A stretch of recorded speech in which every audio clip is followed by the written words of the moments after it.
back. Where do we leave off? Item number 1, community development regarding update on general plans, land use, mobility, and environmental justice elements. A motion accepting the status report on the preparation of the land use, mobility, and environmental justice elements and proposed updates to the general plan land use map, subject to council comments thereon. All right. Mr. Galani? Yes, good afternoon, Mayor Asatrian, members City Council. I'm just going to turn it over to Vilya Zamitaitis, our Deputy Director of Long Range Planning, for some brief introductory remarks and then introduce our consultant. Zamitaitis.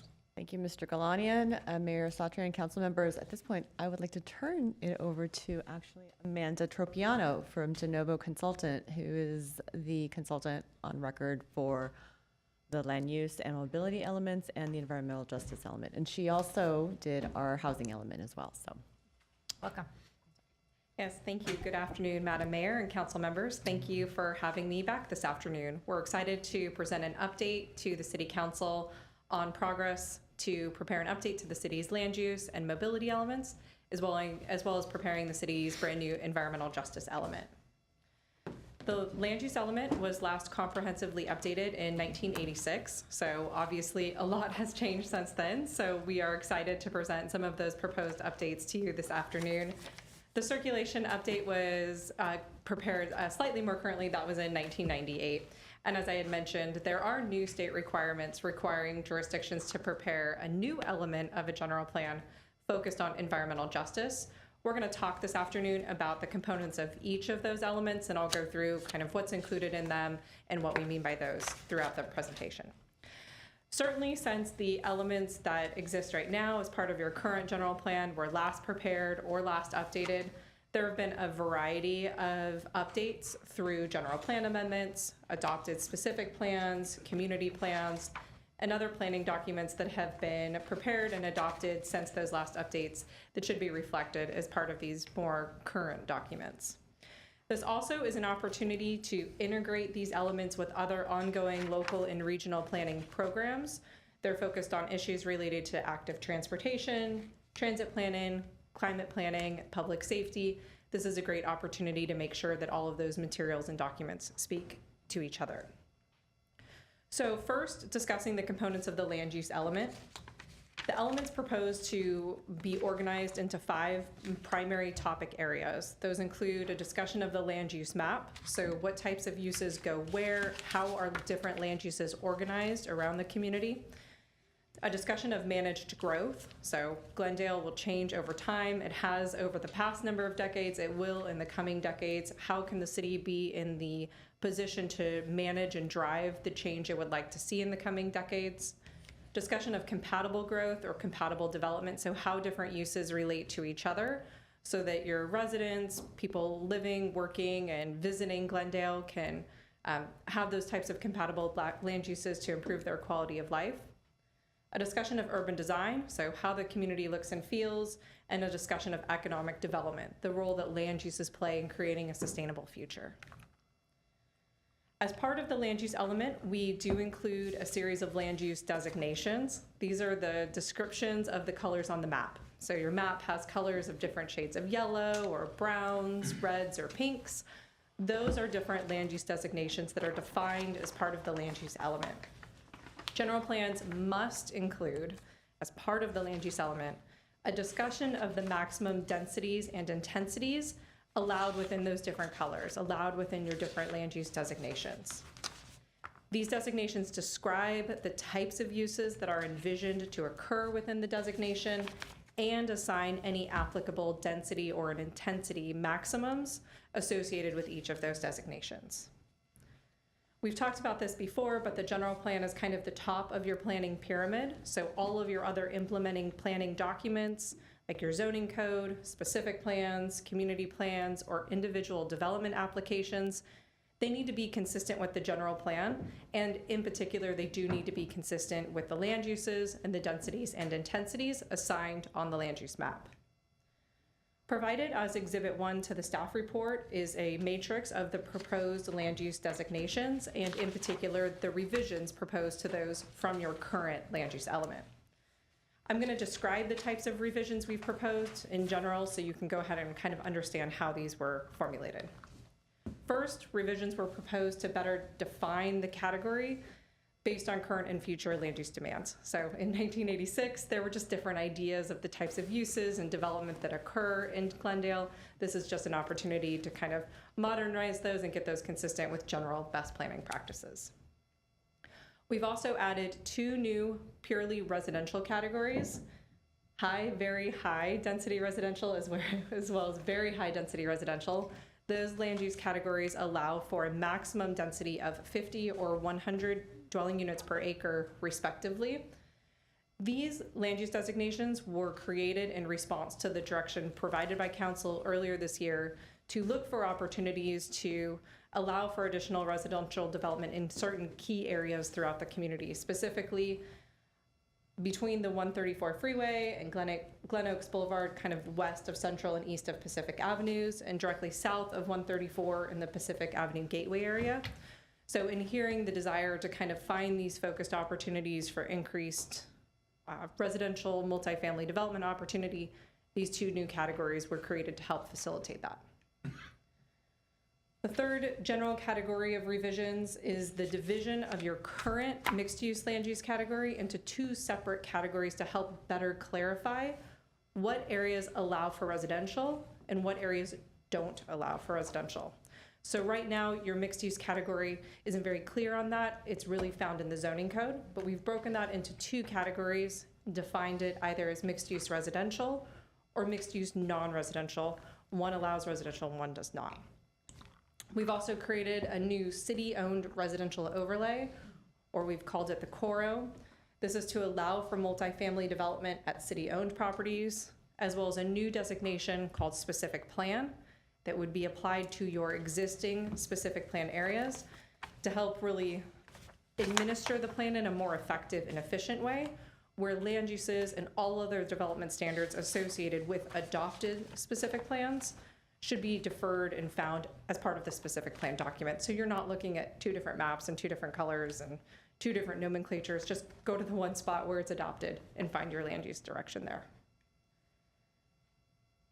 As presented on exhibits 2 and 3, we've shown the current land use map. So this is what's currently allowed and adopted throughout Glendale. This is shown as exhibit 2.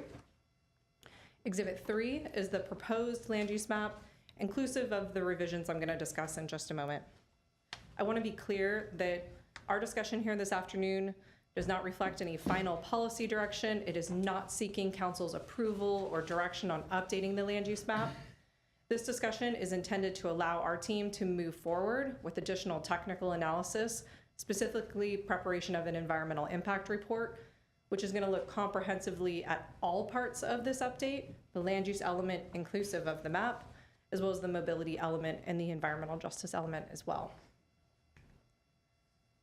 So squint your eyes really close. you have digital copies and printed copies of the map. You can see that the changes I'm going to discuss are very focused in key areas of the city where we, again, discussed these strategic opportunities for expanding residential development or mixed-use opportunities along key corridors and adjacent to transit facilities. As provided in Exhibit 4, we've illustrated those areas where a change in the number of residential units would be envisioned as part of these proposed revisions. These updates were made to create consistency with current zoning or built uses. Since 1986, there are areas of the community that have just developed a little differently than the map thought it would have 30 or 40 years ago. So we're able to resolve that and recognize that some of these areas are currently developed with well-established community uses that are not expected to change. We've also recognized areas that are already approved for land use change since 1986 through an adopted specific plan, through a community plan, through other general plan amendments. We're able to recognize that all just technically on one single map. So you're not having to go to different documents to see where those changes are at. We've also used this as an opportunity to resolve just kind of administrative issues where one parcel had more than one designation. This was challenging for your property owners, your residents, and your business owners. they would get conflicting direction on which designation was applicable to their property. We were able to look through the map and through your zoning code and create that consistency and provide those property owners direction on the correct designation. I'm familiar with some of these properties that they have like two zonings on them. Are you referring to if there's a commercial in the front facing a major boulevard and then in the back of the property or the rear portion of it is like residential? The Yes, zoning, and- is that what yes, you're and- referring to, that one property has different zonings? In some cases, that's a perfect example. There were also some properties that would have part of the property designated with a public institutional use or a civic use and a residential use or a commercial property. So the combination is fairly endless, but that's one example that we looked at. Not in every case, we took a careful look at the specific property to determine if multiple zoning or land use designations continued to be appropriate. For example, if the use was already built with a commercial property on the front and a house in the back, that maintained its current designation. But in situations where clearly commercial property developed the entire site, we were able to resolve that correction through this. Okay, thank you. Again, reiterating some of the components from the land use designation, we were able to apply the designations we created, again, to specific areas in proximity to your future BRT stations, the area north of the 134 freeway, south of Glen Oaks, west of Central, and east of Pacific. Those areas, again, close to future transit facilities in areas that are suitable to accommodate that new development and have access to your multimodal transit options. We applied the application of that CORO, or the city-owned residential overlay, to city-owned properties, and the application of that new specific plan designation to your specific plan area. So kind of just implementing those designations I discussed earlier. You can see highlighted on the map where those major changes are at, again, along Glen Oaks, in the Pacific Avenue area. Those are really kind of where we focus those very specific changes, but also finding opportunities to resolve those administrative issues throughout the city as well. So part of our responsibility is to discuss the potential development associated with your land use map. And we call this your realistic or potential build-out summary. This is required as part of general plan state law. It's required as part of our environmental review. And we must look at the development potential associated with your land use map through 2045, so about 20 years in the future. The way we talk about this is going to be a little funny. It basically looks at the total acreage dedicated to any of your individual designations, so each of the colors on the map, and multiplies that acreage times your maximum density or intensity potential. It assumes that every property is flat, every property would redevelop, every property could be built to its maximum density or intensity. And of course, we know that that's just not the case. Based on historical development, not only in Glendale, but just in general, properties for a variety of reasons develop to densities or intensities less than their maximum potential, based on market conditions, the physical site constraints of the property, the infrastructure requirements, your zoning standards, which dictate your setbacks and your height limits and all other sorts of things. There are a lot of reasons why properties don't develop to their maximum potential, but it is part of our required analysis. Certainly based on the past development here in Glendale, you can expect to see actual development occur at numbers much less than the maximum, but again, our requirement to consider that as part of our technical review. The proposed changes made through this process would result in allowing for approximately 5,990 more units than your current general plan already allows. So your current general plan has development potential. There's growth potential throughout the city of Glendale. That continues to exist. These changes that we're discussing, the application of your mixed-use designation, the new residential designations, the application of the CORO, those modifications could result in allowing for up to 5,990 units. This isn't a mandate. We've been here to talk about the housing element before. The city's role in land use planning is to create opportunities for the private market to develop uses.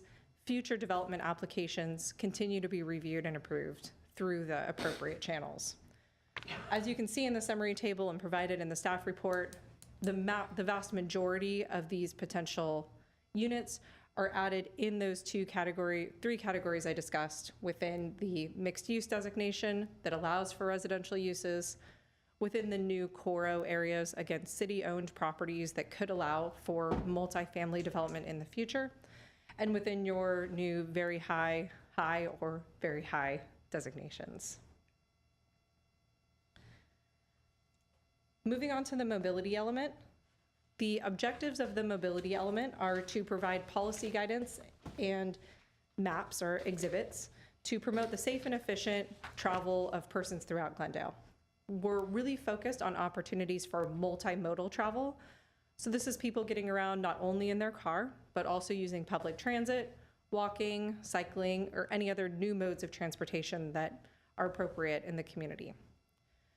This document also builds on the city's recent transportation planning work, such as your bicycle transportation plan and the citywide pedestrian plan. So taking the components of that work that apply citywide, making sure they're recognized and reinforced at that general plan policy level. It also allows for coordination with other agencies like Metro to make sure that the city's planning programs and your transportation planning efforts align with other jurisdictions and regional efforts to improve those opportunities for multimodal access. The topics proposed to be organized in our policy document for the mobility element include a discussion of complete streets. So this is the idea that streets aren't just for cars, they're for all sorts of different ways of getting around. Not every street is appropriate for every type of mobility, but throughout the community, creating those different connections for different modes of travel. A topic specifically dedicated to walking and biking. Policies related to public transit, ride sharing, and carpooling. Policies related to local and regional traffic demand, environmental health and air quality. A whole topic dedicated to parking, and a discussion of goods movement. Moving on to the final topic for today's presentation, environmental justice. This is a new requirement. It's going to be a new element of the City of Glendale's general plan, holding the same weight and authority as all of your other elements. It's a new requirement that when you're adopting 2 or more elements, you talked about this one too. So you're certainly doing land use and mobility, environmental justice is coming into the fold on that as well. A key component of this effort is to expand and enhance those public outreach opportunities we've been conducting for the land use and mobility elements, and kind of re-engage the community to make sure we are hearing really valuable input from your residents, your business owners, and your property owners on issues specific to environmental justice. The organization of the element follows guidance provided by the state. Specifically, we're going to look at the following topics: pollution exposure and air quality, public facilities, food access, safe and sanitary homes, physical activity, community engagement, and addressing the needs of communities in Glendale that have been identified as having issues related to environmental justice. So that may beg the question, what do we mean by environmental justice? I will first cite the EPA's definition, which is the fair treatment and meaningful involvement of all people, regardless of their race, color, national origin, or income, with the respect to the development, implementation, and enforcement of environmental laws, regulations, and policies. What does that mean here in Glendale? What we're trying to convey and what it means for us is that it's about making sure that everyone, no matter what they look like or how much money they have or where they come from, has equal access to resources, specifically clean air, water, land, and other public facilities and uses here. And it's really about creating and enforcing rules and policies to make sure that no one is unfairly harmed by pollution or other environmental problems. So everyone deserves a healthy and safe place to live. I want to spend just the last few slides talking about the public engagement that has been ongoing. We hope that many of you have seen it on your social media feeds or have heard about it from staff or on other platforms. We continue to manage and maintain a dedicated project webpage. This has been ongoing for the past several years. This is glendaleplan.com. Please, I've encouraged everyone to hopefully sign up and register for future updates. This is a great location to receive the latest news about the project. Staff has been wonderful about connecting with the community in person, hosting a booth at the Glendale Fire Service Day in May, a booth at the Cruise Night, and we will have a booth at National Night Out as well. At all of these events and online, we have a translated project fact sheet, passing out survey business cards with QR codes to make it really easy for the community to click and be able to respond to questions we have.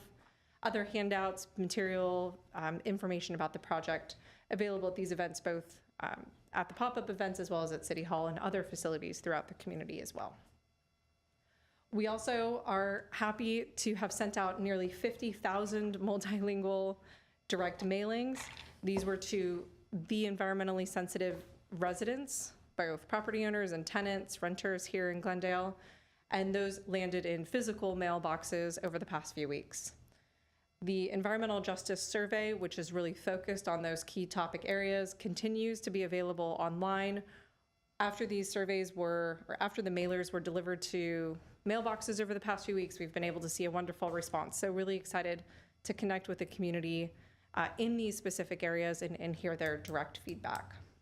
That survey has been distributed on a variety of social media channels, on the website, through newsletters, flyers, and of course that direct mailer. Looking forward, we're gonna look at some of the feedback we've received at these existing events and also organize interviews with key stakeholders. These are groups like representatives from the school district, from faith-based organizations, from community nonprofits, from individuals working in these service areas, so that they can help round out and provide more technical information on any issues we've identified that the community's provided feedback on. So with that, we will continue coordinating these efforts with other efforts that the city is undertaking to update other planning projects, including your safety element, your local hazard mitigation plan, your bicycle transportation plan, and your BRT plan. So all of this is happening in coordination with each other. Finalizing the public review draft elements, preparing a notice of preparation of that environmental impact report I mentioned. Continuing to conduct this multilingual extensive outreach with the community, both in person and online, to present the policy ideas included in the elements as well as in the draft environmental impact report and solicit public feedback on those documents. The project also includes preparation of a new transportation impact mitigation fee. We'll be receiving any comments on these documents, preparing a response to those comments, and presenting those at a series of public hearings to both your planning commission and to yourselves for the public review process.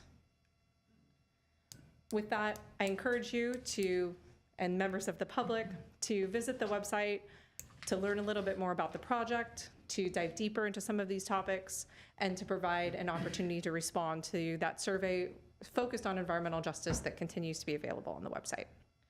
So I know I covered a lot. Thank you for your patience, and I am available to answer any questions you have. Great. Thank you. Colleagues have questions?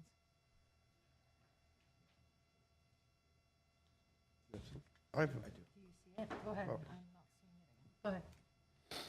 Go ahead.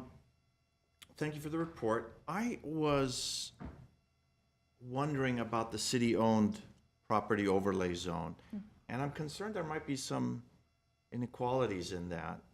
I'm a landowner. I have a property next to the city. City can build whatever we say they can build, a 5-story property.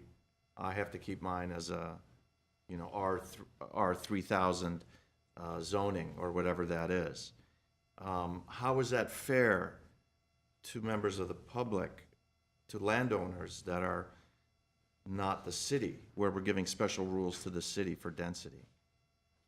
So that's one question. That didn't come up in our briefing, by the way, so I'm not, I didn't have any information on that. And the next point is, if it's city-owned property, that would include parks as well. So what's to stop us from building housing in Verdugo Park or Maple Park or Duke-Majan Park? I mean, we need housing. There's this tool to give us the overlay zone. So I've got some problems in what I understand so far about the rights of the city in those type of properties.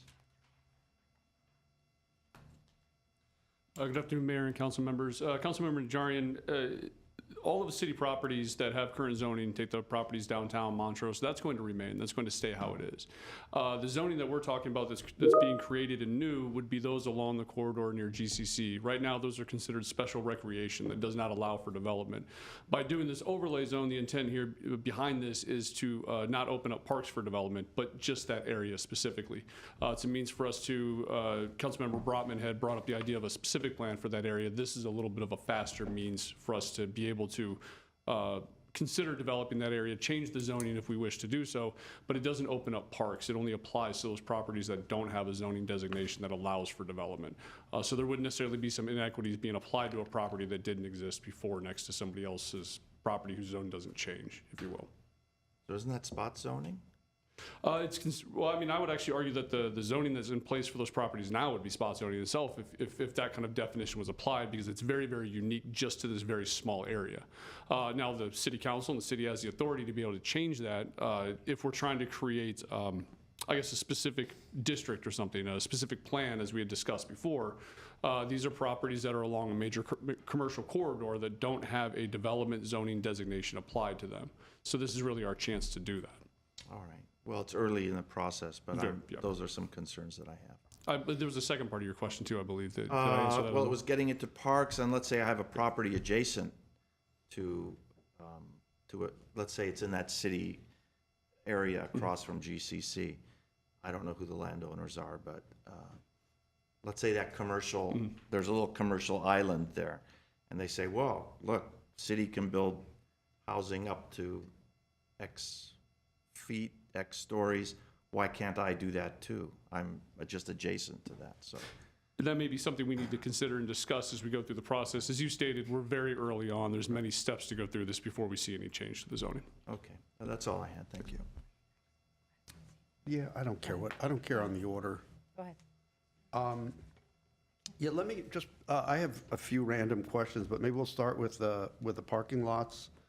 Because I think in an earlier briefing we had, you went over, or Villia went over the sites that are going to be included in this overlay zone. So there's specific sites, right? We're Correct. creating this zone, and then we're identifying sites. So things that are not on this list are not included, like a park. It's not included because it's not specifically identified. Correct. In other city properties, say the ones that are in downtown, those already have zoning applied to it from the downtown specific plan. Okay. And then I noticed there was one parking lot just adjacent to the Dad's Club, the Verdugo Woodlands Dad's Club. It's like a triangular piece of land. I don't know if it's developable, but it seemed to me that if we're going to be taking those parking lots and including them, we might as well include that one also. And then we can look, I know it's got a funny shape, it's narrow, but why not? We do have a number of irregular parcels, and then there may be other opportunities that show up, so we'll definitely look into that and adding that in. Okay, because I just noticed it was not in there, and, you know, I go by there a lot. I think a few of us go by there a lot. It's you know, underutilized, and at some point we might want to do something with it. The question on, let's see, I don't quite understand why we're making this division between this mixed-use residential and mixed-use non-residential. What areas would be mixed-use non-residential? I will actually defer to Ms. Emetitis to handle that. Councilmember Brotman, Council, the distinction lies in certain existing zoning designations that we have currently. This would be the IMU and the IMUR zone. IMU meaning an industrial mixed use, which allows for a combination of industrial and commercial uses, but does not permit residential development. And then we have the IMUR zone, which would allow for industrial mixed use and some residential development as well. So it would clean up essentially what Amanda said. We would maintain the mixed use land use designations, except we would then make it much easier for individuals to know which mixed-use zones allow for residential development and which ones do not. So are there any parcels that now allow for residential that we are disallowing No, residential? No. No. Okay. Okay. And then on the circulation element, could you just describe what the local and regional traffic demand piece is about? Sure. So this is primarily about the operational configuration of roadways. So looking at how roadways address your individual demand and capacity here. So how do the roadways function? This is much more vehicular focused. So although we aren't allowed to look at level of service as an impact in CEQA anymore, we can look at it from local planning perspectives and make sure that your traffic flow within your local environment continues to meet your expectations and standards. People can get around the community safely in your typical traffic patterns, but it does take into account regional patterns as well. There are certainly people using Glendale as a pass-through. So how regional trends and impacts in those roadway networks impact vehicles on your streets, and how can you address those from a policy perspective? Okay. I'm thinking about how you address those from a policy That's- perspective, you know. Yeah. Well, from a policy perspective, again, we're just trying to create kind of that long-lasting policy that would articulate 20 years in the future what the city's desires are. You would like to probably discourage that pass-through traffic through the community unless it's focused on commercial roadways and there's an economic advantage, and certainly we'll be talking about that. But it could include coordination with your neighbors on multi-mobility planning opportunities, improving access to public transportation opportunities so that you can take that regional traffic impact and promote other ways to do it besides driving on your streets. Like the BRT Exactly. or things like that. Okay. Okay. Yeah, that's all I have, I think. Oh, sorry. One other thing. Where you have, under next steps, you say coordinate with other ongoing policy plans and programs. I Yes. would just note, you didn't include, two things that we're working on. One is the Climate Action Adaptation Plan, which we may hear about later tonight. Yes. And the other is our work on a Vision Zero plan. So I assume you know that, and it just, I do, but didn't make the list, and thank you for clarifying. Okay. Yes, absolutely. We're in touch with all of those planning groups and coordinating closely. good. Okay, thanks. Councilmember Garabedian? Thank you. I have several questions, but they're not in particular order. No So, problem. speaking of parking lots, the city parking lots, you mentioned that they are 50 to 100 units per acre, the average one, and the highest density is 100 units an acre, right? Am I correct? Based on the zoning that we're proposing here today. For the Coro, we're looking at a maximum of 50 units an acre. Yeah, but there is a high, where are my notes? Let me find it. Which zoning allows 100 units an acre? Yes, you're correct. We did introduce 2 new residential designations. You're right, allowing for 50 or 100 dwelling units an Okay. acre. And I think the names are a bit convoluted, but they follow the nomenclature, Sure. high, very high, or very high residential. Thank you. But not parking lots, right? Sorry. That's correct. These are other areas, not the city-owned properties. So city-owned residential overlay, is that Yes. those parking lots? They're, City-owned? that's Right. correct. So we are estimating or guesstimating 1,700 units on those. So Up to. that's what, up to, right? So maximum, they can build 1,700 units if they maximize it. So if it's 100 units an acre, we're talking about 17 acres of city-owned, mostly parking lots. So all the parking lots along Cañada, across GCC is gonna go, they're about 11 and a half acres. We've done research on it before. I have a big issue with that. Also, as far as the Dad's Club go and their parking lot in front of their property, this is being heavily used every day because they have so many events, and that's the only nonprofit Dad's Club organization in the nation that has that facility. They built it, they manage it, and they raise funds for the kids of Verdugo Woodlands Elementary School. So I wouldn't touch that. You also mentioned transportation impact mitigation fee. Yes. Can you explain what that is? Sure. This is a related part of de novo and our team's assignment. It's not related specifically to the update of the general plan elements, but as the city is planning its future transportation network, there may be the need to have a fee assigned to the development of new uses within the city. And so developers are responsible for paying their fair share of improvements to the city's citywide transportation network. That fee has to be based in an understanding of those uses and the development potential of the city. So it's part of this project. We are responsible for doing that, but it's not part of your general plan. And it develops that appropriate nexus and fee so that we know what proportional fair shares developers would be responsible for. Okay, I'm gonna have some questions about the environmental justice part of it because I'm not very familiar with it. And I know many people in Glendale, they're not familiar with it either. So the survey that comes in, how many people responded to the survey? Do we know? We're around 200 or so right now responses. 200? Okay, so we cannot develop a plan based on 200, responses that we got from a city that is 200,000 people. And also, please bear in mind, in everything we do, as far as the bicycle transportation plan, pedestrian transportation plan, circulation, Glendale has, our population is give and take 200,000, but daytime population is almost 400,000. So people who come in and out of Glendale, they create a lot of issues that the residents don't. So they don't have to be punished or penalized because of that. And I think we need to be very careful. Also, all of the proposed plans, the transportation plan, the bicycle master plan that's coming tonight, none of them are approved yet. They are going to be, staff told me that council's direction was to aim high, so they aimed high. We have to work on it. It's going to take a long time. So whatever we have on the books right now, it may and it will change. It won't be what it is that we're reviewing tonight. So we have to be careful on that as well. As far as Councilor Garpetian, are you doing comments? Or I'm trying to see like if we're going to do. questions and comments, these are questions and comments, because I have to ask the questions. So Okay. just indulge me for 2 more minutes. The strip around Glen Oaks Boulevard, right?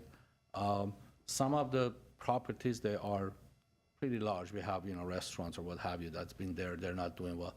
But the strip on Glen Oaks Boulevard itself, that's a question for you. How, from Glen Oaks on the south side especially, how deep are we trying to go with this upzoning or new zoning?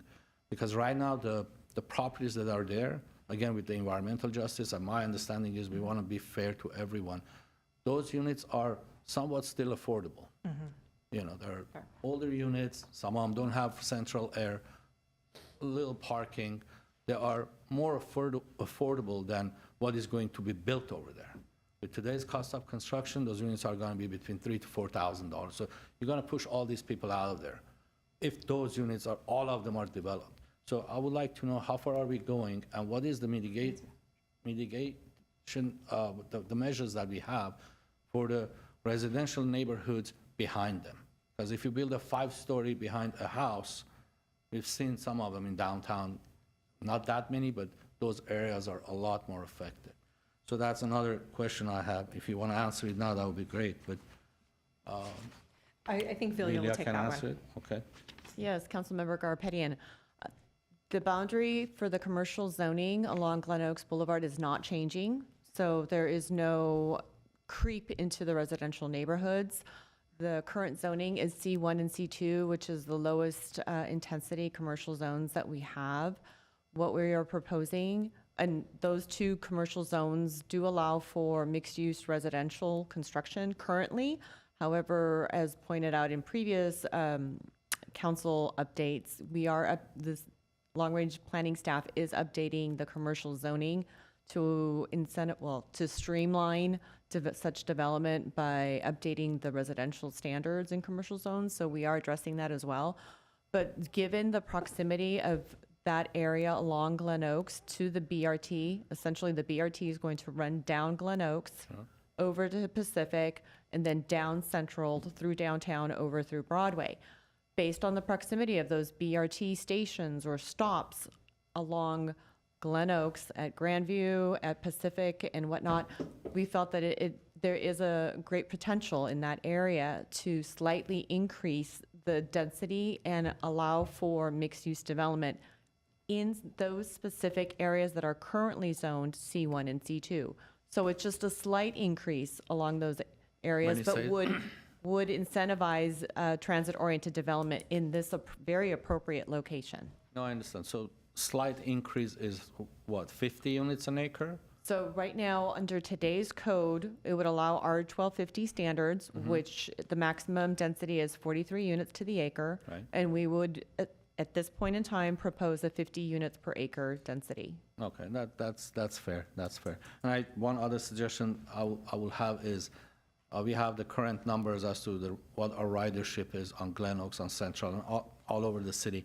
Let's find out how many people who ride these buses, they live on that stretch. Because just because the bus is coming, it doesn't mean that everybody's gonna move there, especially if the rents are gonna be astronomical like they're in there. They're not gonna be less than downtown area. So going to environmental justice questions, let me see if I can find it.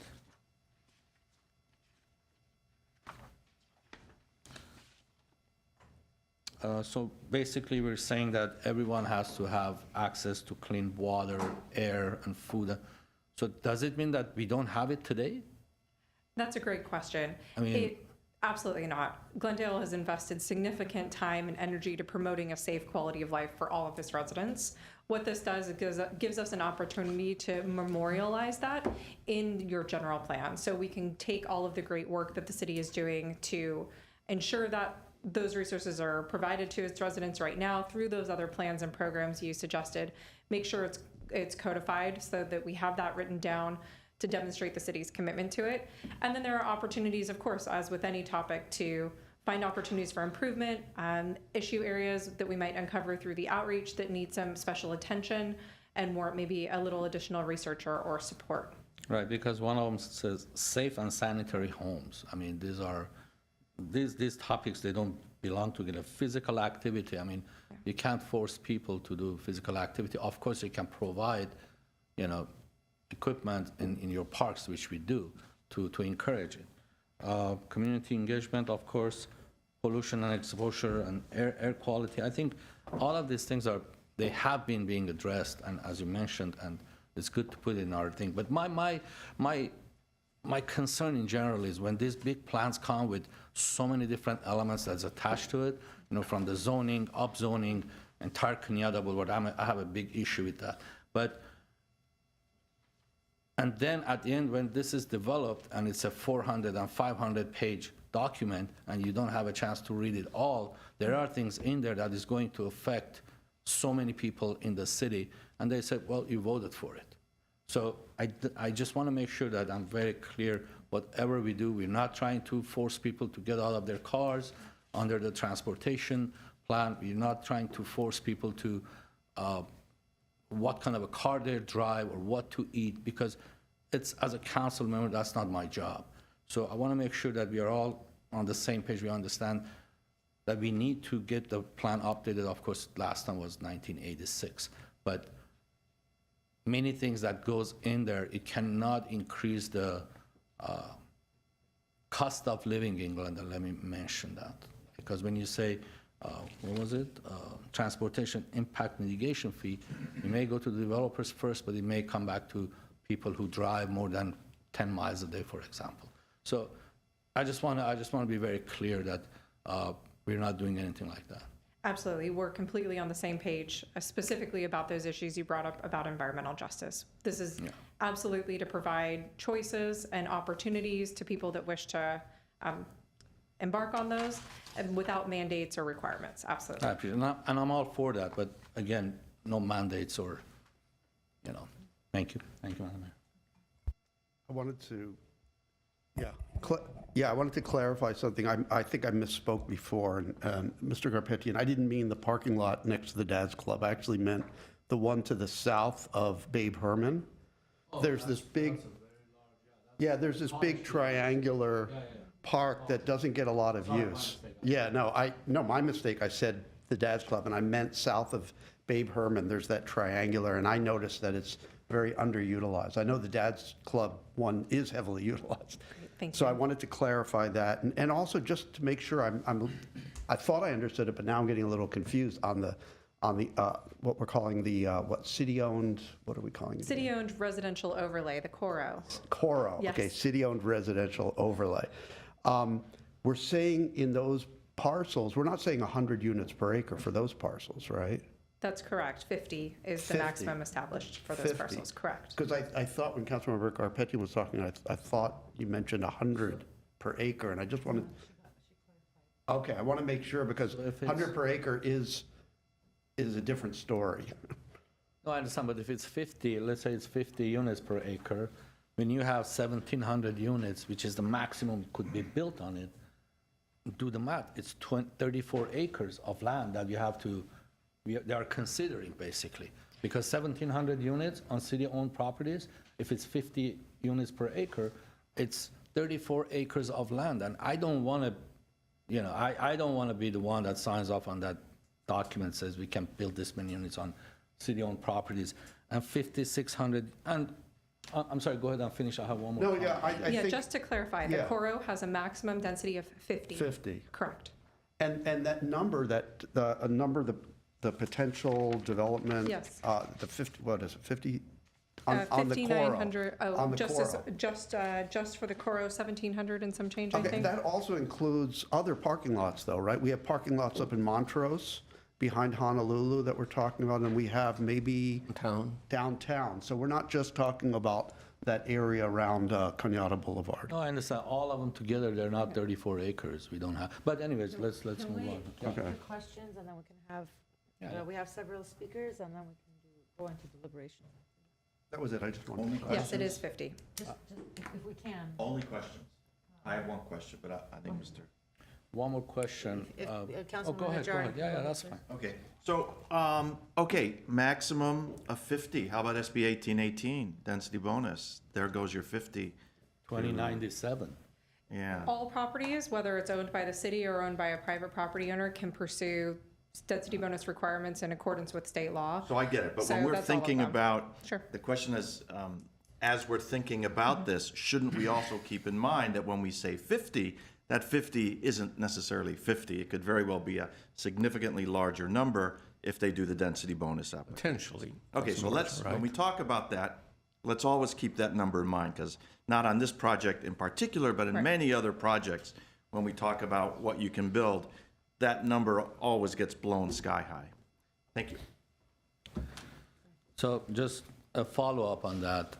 So if it's 5,600 units, you can potentially get 50% more on that. And the problem with some of these state laws that they take local control away is the affordable housing that they provide, affordable component is only on the base number. So if they have an acre, they can build 100 units, they only provide 15 units as an affordable, but they build 150 units. That's something that I think you need to look into. If it has to be tweaked, that we can maybe ask for certain numbers, after certain numbers, they have to provide more. But the other thing that no one has been talking about, no one has talked about, is if you look at our current residential neighborhoods, I think that's something that I don't know, maybe you have, that's a question.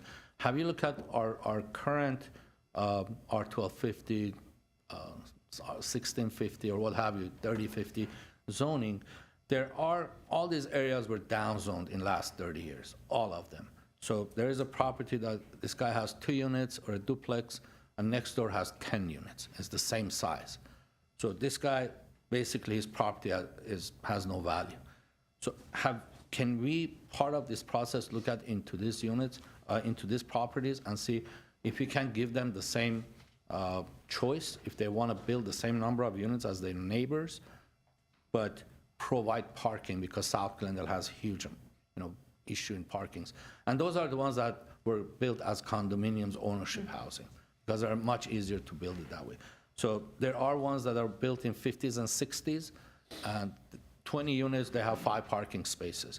It's a drag. You come home, I lived in South Glendale for many years. You go around the block 5 times to find the parking. If they want to, some people want to do it, demolish those units, but build up to the standard of the codes in those years, but provide parking, maybe we need to, then we don't have to upzone one small area, put 5,600 units there. It would grow organically like it did in the past. We didn't have 5,000 units in downtown in the past, but yet we provided enough units for the residents of Glendale to live there. Many families lived in these units because they all had 2 bedrooms, 2 parking spaces, and central air. So I think those are the key components of, having a good housing unit to live in. So. Right. I think we're going to take the speakers, and then we'll go into deliberations. Mayor, I do have 3 cards and 1 caller. I'm going to call up speakers one by one. Kirsten Blad. And we're taking the last call and the last card after the first speaker.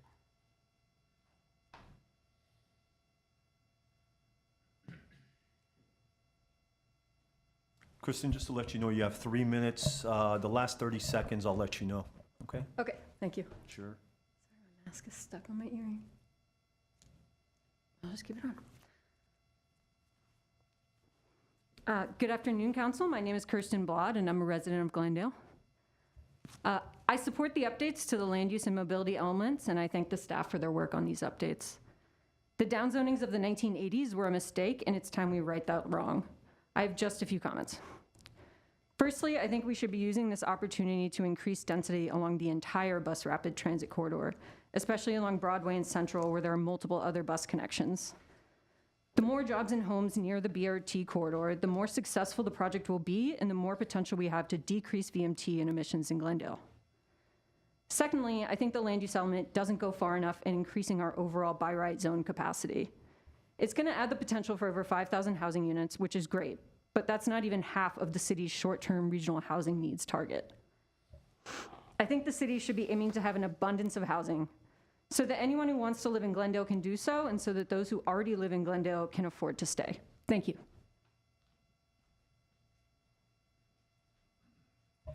Julian Hodge, you're next. Julian? They're not ready to speak. Well, I have a Shane Lee.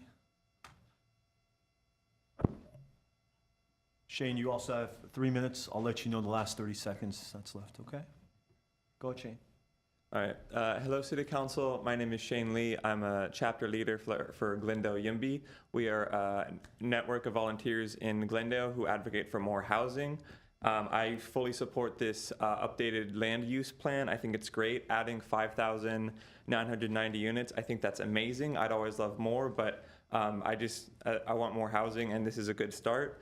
I also think that we should try to use I think that we should maybe implement ministerial approval for these units once we update the zoning map. I think ministerial approval, it's a faster way to get these units built so that we can build more units and make Glendale affordable. I think ministerial approval it's a more depoliticized method of approving housing units. So that's just maybe a caveat I would like to add, because I really want these units in my community and I want them built as quickly and safely as possible. I also think that this updated land use is really good. It creates a lot more dense mixed-use walkable neighborhoods, and I think that's really beautiful. I like a lot of the development that's been happening in our downtown, where we have 5/1s, retail on the bottom, 5 units or 5 stories above that. I think that's beautiful, and I'd love a lot more of it, but I just want to fully support adopting this land use plan. I think it's really great. Also, it's important for us to meet our housing goals.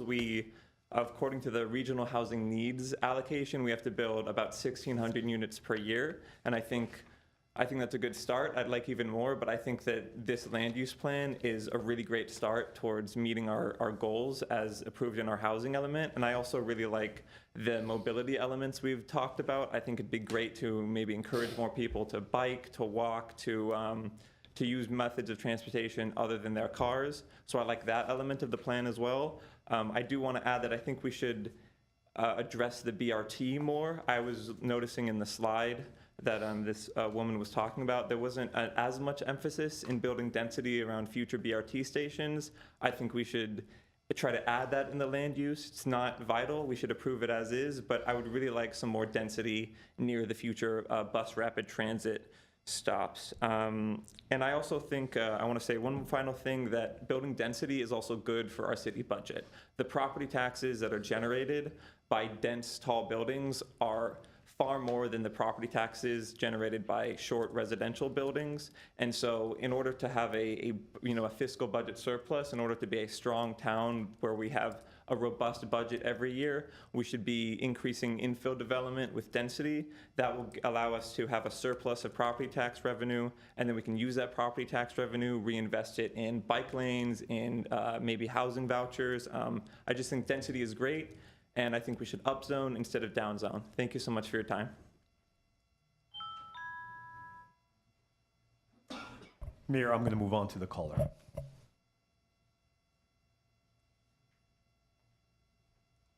Jamie Del Rio. Jamie Del Rio, you have 3 minutes. I'll let you know when you have 30 seconds left. All right, thank you. Go ahead. All right, hello. My name is Jamie Del Rio, and I'm with Abundant House in LA. I would like to express my support for all the proposed changes to the land use, mobility, and environmental justice element. These revisions are important for addressing our housing needs and in promoting sustainable urban development. These changes will significantly help tackle the housing crisis by providing a clear framework for development. They will ensure that we have comprehensive plans to increase housing availability, improve public transportation, and enhance sustainability.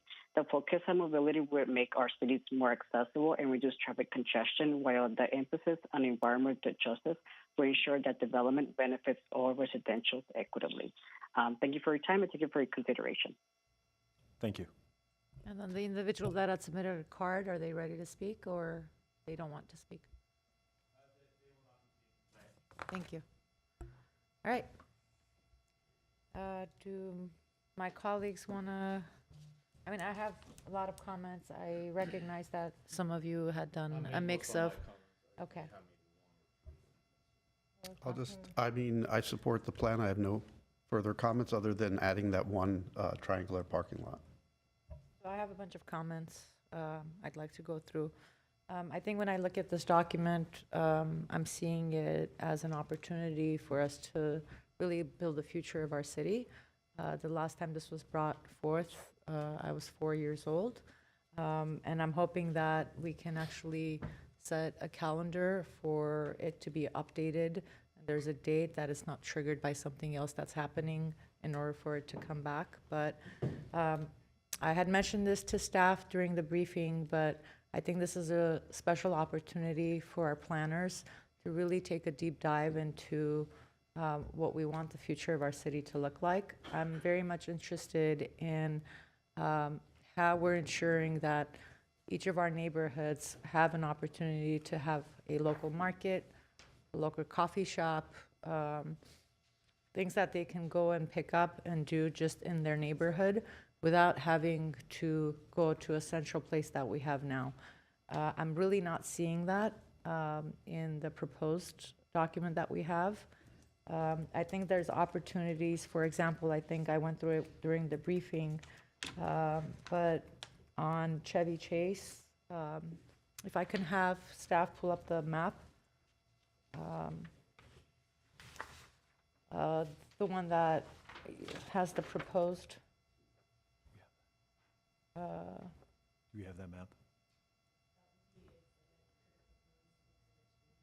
We wouldn't have it here. Would we have it? I'm happy to hand you the map if you want. But again, I'm not the urban planner here. I would love for our team to kind of look at the different neighborhoods. And if we have different neighborhoods that are missing that element, how we allow for that. So if it, right now you've designated it as just residential only, if there could be, I don't know, a corner or a street that allows for at least first floor with the housing that's being built for there to be a coffee shop or a market or whatever it may be. We have that and we enjoy that, like let's say at Kenneth Village. We have that actually in my neighborhood now, whereas some years ago we really didn't have anything and we had to come to like downtown. We have that in Adams Hill, but really looking at how we're creating those additional pockets.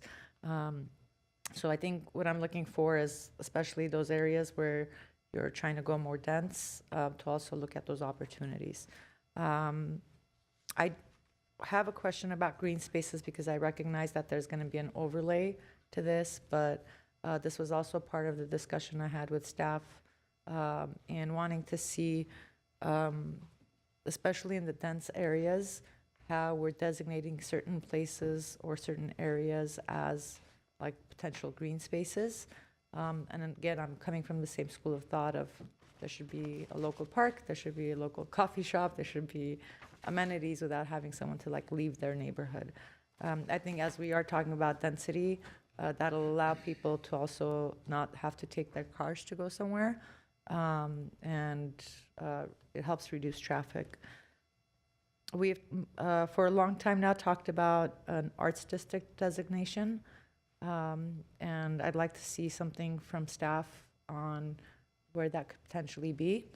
I know there were some conversations about Arts House Street, and then even around Tropico as potentials, but I'd like to see some sort of arts district, arts designation. And then some of this, I feel like we're pushing it again down to South Glendale. I'm fine with what you have and what you've proposed, but as an example, if the roads allow for us to have multifamily buildings at that cusp of where the residentials are starting now, like single-family homes are, and that large artery street, maybe potentially looking at how we're kind of building that out. My neighborhood is a great example of that. I'm right around Columbus and Stalker, and it's right before, you know, you have large artery streets coming down, but it's right before the hill gets narrow. And I'm sure that there's potential for that in different parts of the neighborhood, and I'm interested in not just pushing everything down to South Glendale again, that's already dense. And then community engagement is one area I think you all know I was going to bring up. If our consultant's not aware, over 53% of our residents are foreign-born, which means that many of them don't actually speak the English language. When I go to GlendalePlan.com, there is nothing in languages that are spoken in our city that can be palatable and inform our residents. And so I think as you guys are doing your outreach, I'm looking forward to seeing that the survey, even the sheeter that that was mailed out, it has information, for example, in Armenian that I saw that you had posted, but when you go to the survey is in English. So I'm you know, it's kind of like you're providing the information in Armenian, but then they click on it and it's not available. And so I know there's, this is a conversation I had with staff. The city of Los Angeles, somehow, their IT department has figured out a great way to integrate the different languages into their different IT systems. And I would invite the staff to coordinate. If you need me to connect you with their IT directors, I'm happy to do that. But I really want to see that any materials that we're putting out is going out in the different languages, but so are the follow-ups, right?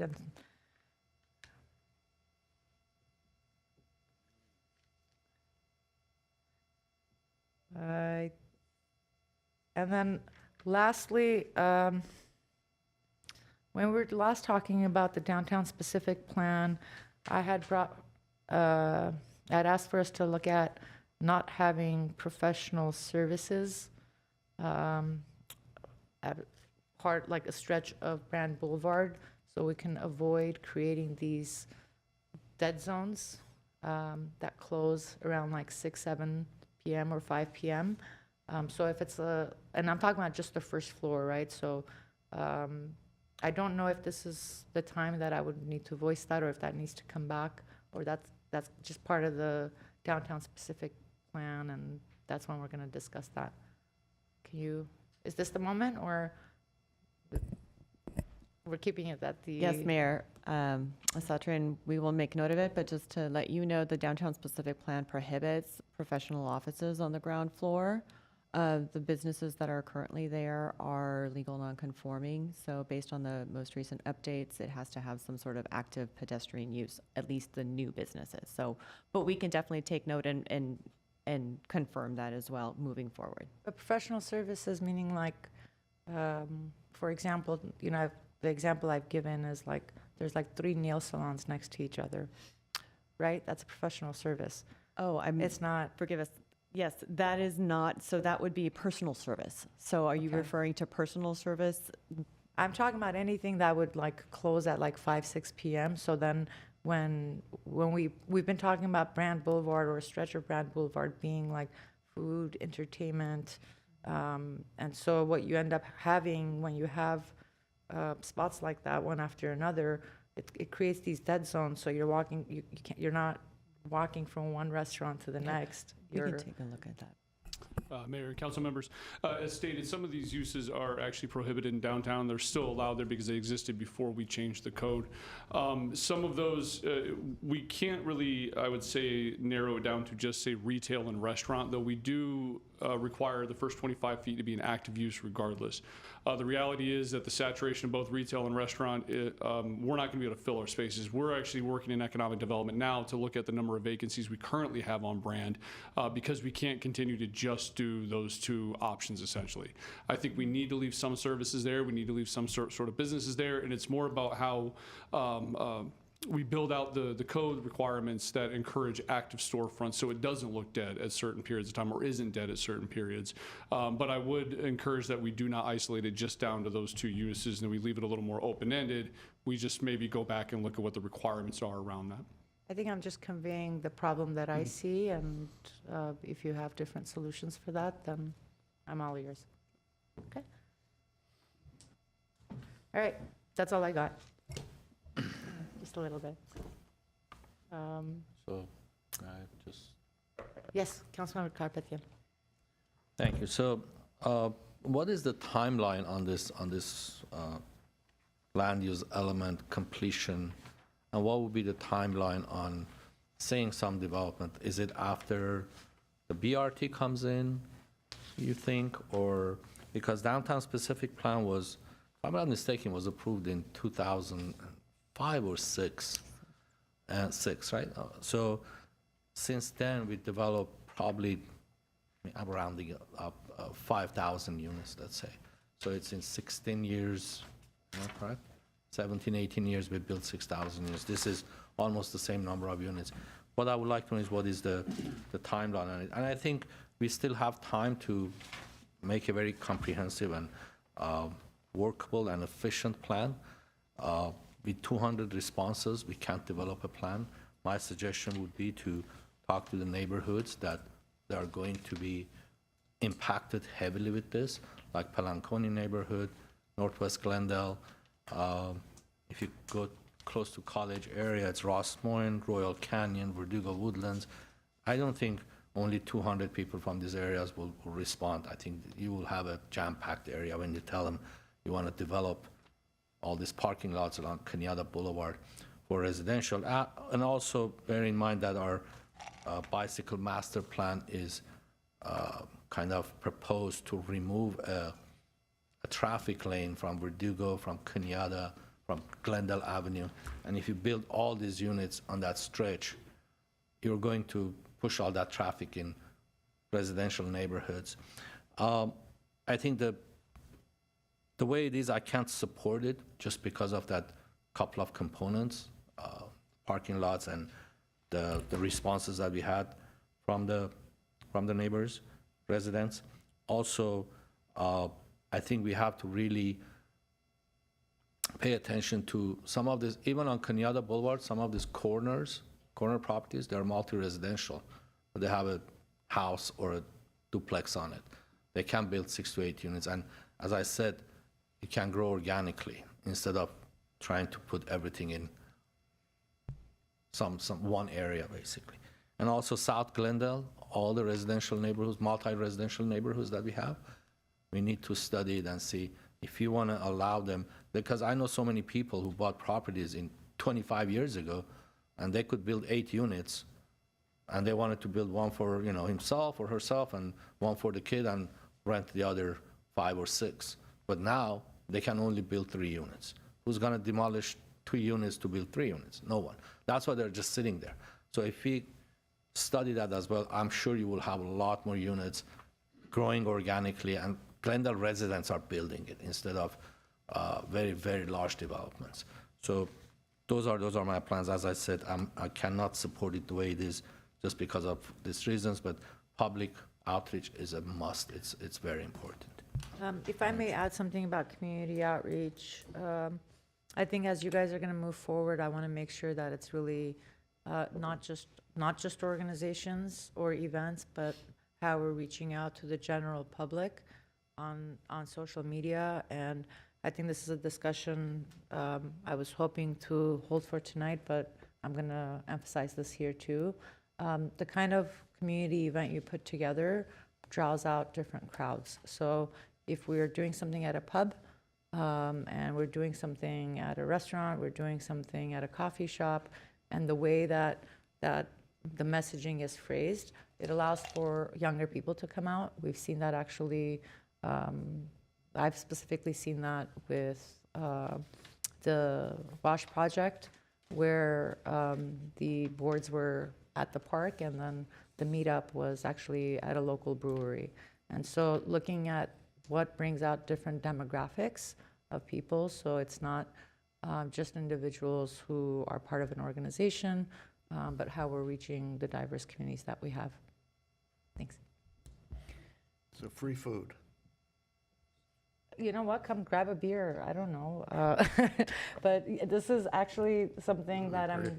I was hoping that we can have like a larger conversation about, but tonight. But So, Anyway.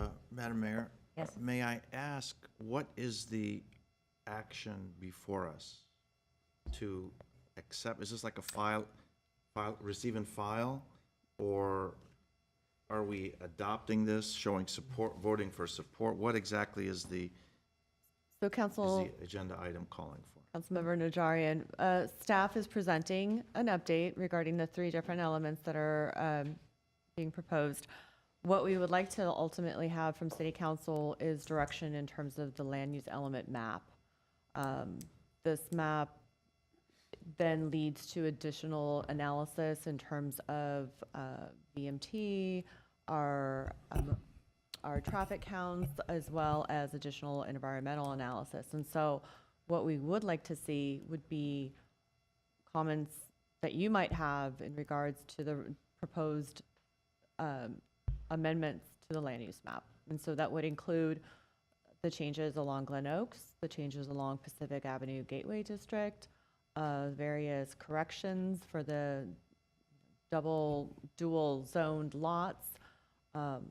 If you have specific comments in regards to the Coro, we will take that into consideration as well.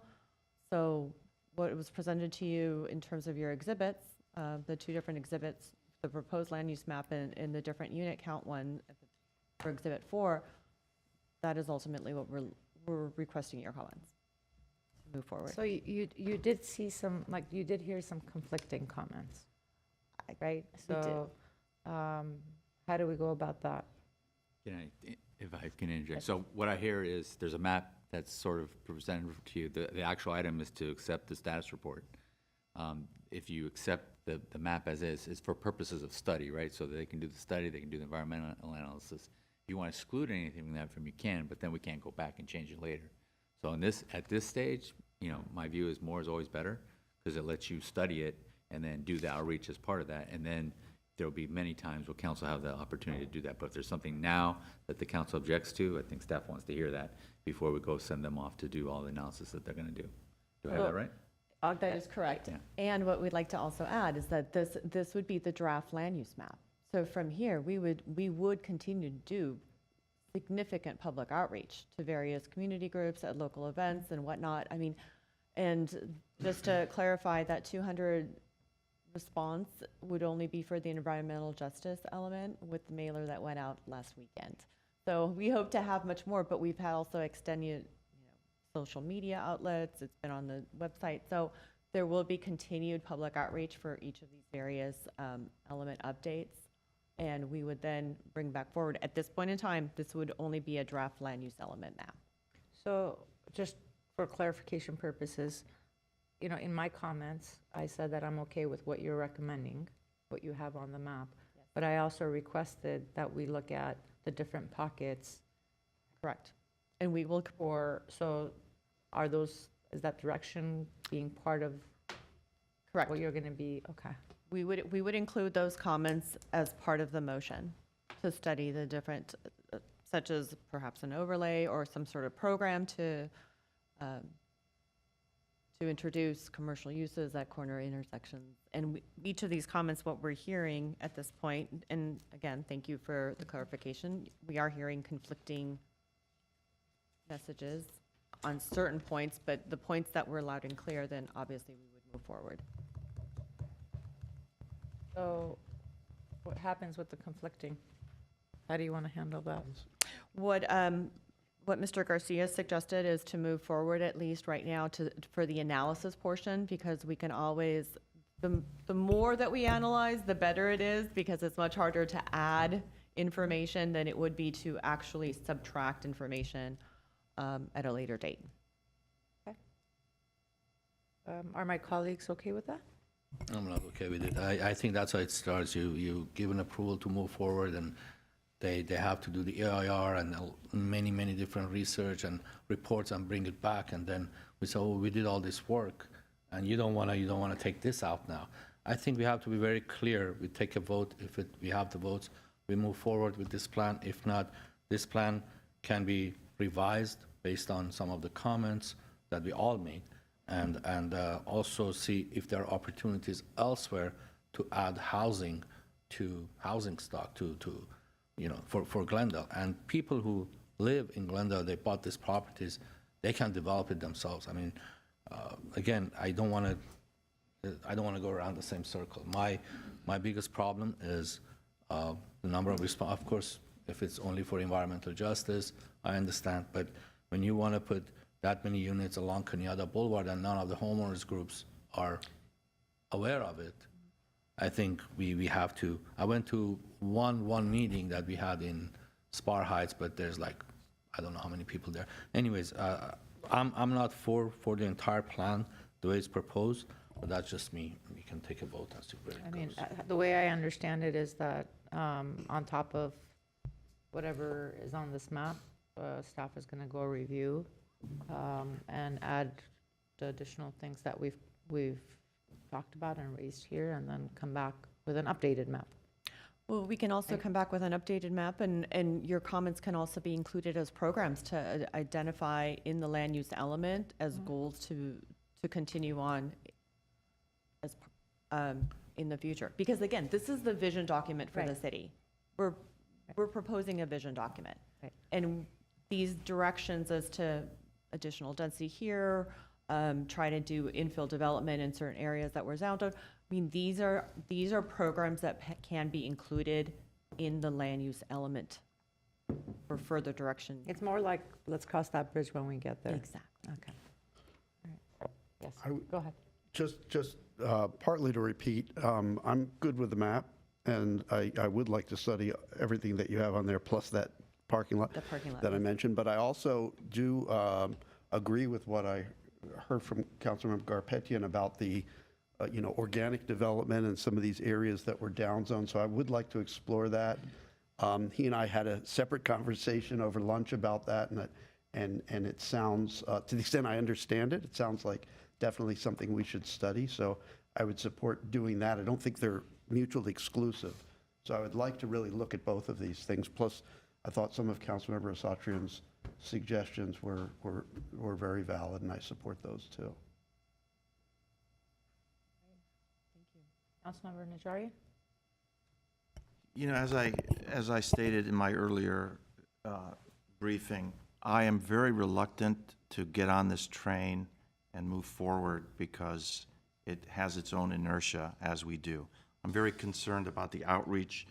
I can tell you that almost with a certainty, I'll speculate that the neighborhoods around the GCC parking lots have no idea that such a plan is being progressed, even though we're promised that we're going to do the outreach, we're going to do the EIR, we'll do all that stuff.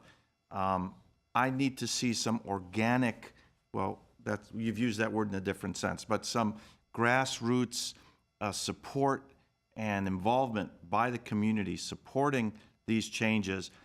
Planning is a wonderful thing, and all we have is a map here, and I'm sure the planners are using every current and accepted planning skill and land use skill to deal with the land use and the housing issues, but I'm not ready to jump on this train at this point. So I think we're split. Right. So it seems like we're split on this. Well, and again, this, Go ahead, sorry. Mr. Garcia, please. Madam Mayor, members of the council, I think what Billy was going to say, that again, this is, at this point, not even a plan. It's a concept of a plan that we'd go study and all that. But if there's no direction at this point to go forward, we can push it over until we have the full council. I mean, I have a feeling there, if we took a vote, it sounds like it would be tied, which would push it over anyway. I just don't know the timing. The 13th, I know our agendas are really starting to back up, but. Yes, the 13th, mayor and council is pretty jam-packed. And so, But again, we keep emphasizing that this is a draft plan. There'll be many other steps that individually, per project, and Mr. Calvert can elaborate more on it, that will come to council. So this isn't, and as well as community outreach, this isn't the only opportunity. There'll be many others along the way before this council adopts a plan, the final plan. Mayor and council members, there's kind of two things at play here that I think we kind of need to parse out a little bit. One, we're working on updating the land use element. Previously, the council also gave us direction to begin exploring the opportunity of ground leasing city properties. This is the first step there. I can't go and speak to neighborhoods next to those properties until I have some sort of idea of what you would allow or consider to be put on those properties, and that's where we kind of settle on those 50 dwelling units per acre. That's the start of the conversation. The intent is to put that on a map. We go and have those conversations and get that feedback. I can't go and get that feedback until I know what's actually going to potentially be on those properties. Furthermore, this idea that we're going to wed ourselves to this and not be able to get out, it's simply not true. If we go back to the South Glendale Community Plan, we ended up with 3 alternatives. We ended up going with the 0 increase in density alternative. In fact, there were some places we downzoned as part of that. So we will have options as we move through, but we do need to, if we're going to keep both of these things moving, land use element, actually multiple, land use, circulation, environmental justice, the idea of even ground leasing properties, and even if, I'll also add is, if you adopted a land use element with the zoning for the ground, or the concept of the zoning for the ground lease in the properties, you're still not committed to it yet. We still have to go through many more phases to put that in place. So the idea is that we have some sort of direction to be able to move this forward, to be able to keep all of these pieces going. Otherwise, we do see environmental justice, circulation, land use, ground leasing of the properties, all of that kind of grinds to a halt until we do have some sort of direction. does that change anything? This is a land use element, but this is the beginning of a phase. No one's voting on like the actual changes right now. No, I know, but you're building a Vision plan. document. It says update on general plans, land use element. So this is a plan that we're pushing forward. We're going to do, we're going to study it, do an EIR, do all based on this plan. I think this is the fair thing to do. If I'm not for developing along, for example, Cañada Boulevard or Glen Oaks, it's better for me to tell you now, because it's not fair to you if I send you to do all this work and come back with a plan and I said, no, I don't want this, I want to take it out. Because then you rightfully so, you'll tell me, why did you even make me go do all this work? I think we have a lot of work to do. The city is, we're understaffed, we have so much pressure on staff. I think it's just fair for me to tell you today what is, that it will work for me, what it wouldn't work for me. And that stretch is, you want to build on parking lots in downtown areas, some of these other areas, that's fine. But you want to put it behind Montrose area, all that shopping center, you want to create a pedestrian-friendly environment, take their parkings away, it's going to be a uphill battle is gonna be, we have other parking lots that we can develop. I mean, can you, He's not gonna be able to, like, even have those conversations on those parking lots unless we, did I not? Correct. If I could add to that, Mayor and council members, again, it doesn't guarantee development. These are city-owned properties, these are ground leases.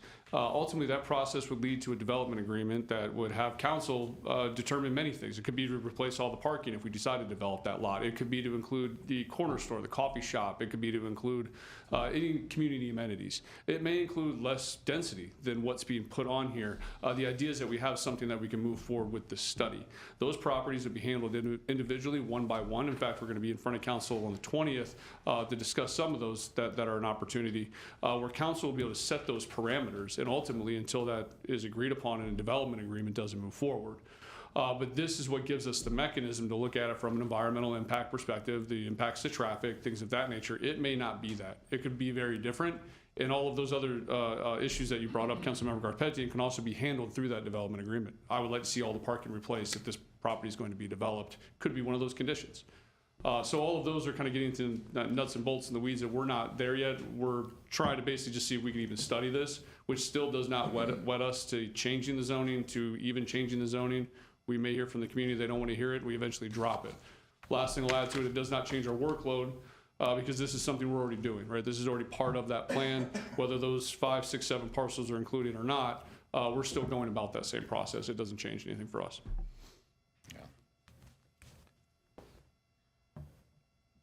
All right, so there's no movement from anyone?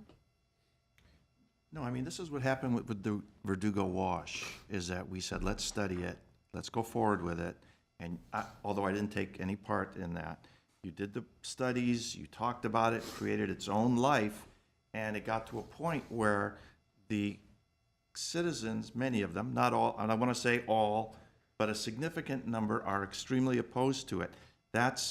But you've said, look at all the work we've done, we've got this plan, and I don't want to get to that point. So that's why I'm not, and there's other examples too. I didn't mean to pick the Verdugo Wash, but there's others where we start the ball rolling. Why is this different from the housing element that we just completed? Is it just that this has some commercial components to it? The land use element serves as your overarching policy document. This is where we derive our DSPs, our community plans, other specific plans, our specific zoning, densities, things like that. This is what establishes that overarching strategy. It's not the actual policy in place. It's not the policy that's going to say that will be 50 dwelling units per acre. In fact, you may come back and rezone that and change it to 40 or 45. It's about us studying this and looking at what could be the potential max capacity from a land use perspective. The housing element focuses on housing itself. This is looking at compatibility of land uses, compatibility of densities, being appropriate to the traffic and the transportation system that's there. This is a little bit different, a little more broad, I guess you could say. Is there a builder's remedy penalty not. for the land use element? That was just for the housing element. All right. It seems Mayor, like, if my I may finish and then, I see this as an opportunity. Every one of those projects is going to come to us. I see this as an opportunity for us to allow for that later conversation. This doesn't bind us into anything. But I clearly see that we don't have a way to move forward today. Mr. Glanian, if you Yes. want to make some comments, and then let's decide when we're bringing this back, because Right. Mayor and council, obviously, we've beat this horse to death. It doesn't appear like we can move forward with the entire element. What I was going to suggest, in an effort and the hopes of at least moving forward with some of the work that staff and the consultant has done, give us an opportunity to work on those. If I may, can suggest to take out the city-owned residential overlay, so-called CORO, and vote on the rest so that we can move forward with it, and we can bring that element back when we have full council and in the hope of getting direction and forward movement on the 20th, potentially. 20th of it- August? 20th of August, yeah. Well, if we remove that, I mean, this is a conversation we've been having as it pertains to revenues for our city. This was a discussion as part of, I know some of my colleagues are recommending different taxes, so. You're absolutely I right, mean, Mayor. That was the council's direction. Say this is, how, would we be able to add that overlay back into the land use at the 20th date? Actually, Mayor and council members, if I may, and thank you to Eric Kraus pointing this out. Again, much like the South Glendale Community Plan, if you would give us the authorization today, we can study both alternatives. We can take the city-owned properties, the Coro overlay out, and we can also study one with it in there. So we could satisfy both ends of the spectrum there. And that doesn't add additional costs? We typically run 3 alternatives. We do environmental review. Typically, we have a no action alternative, and then the highest and somewhere in the middle as well. If all of you recall from the South Glendale plan, we actually had 4 alternatives at that point. Okay. Would my colleagues be open to that? I mean, Having 2 alternatives. I think the most streamlined way is for us to approve everything other than the Coro and then bring the Coro back in 2 weeks when we have full council. No, or just bring the whole thing back Or we in 2 can bring the weeks. whole thing back. Bring the whole thing back in 2 weeks. Bring the whole thing back in 2 weeks.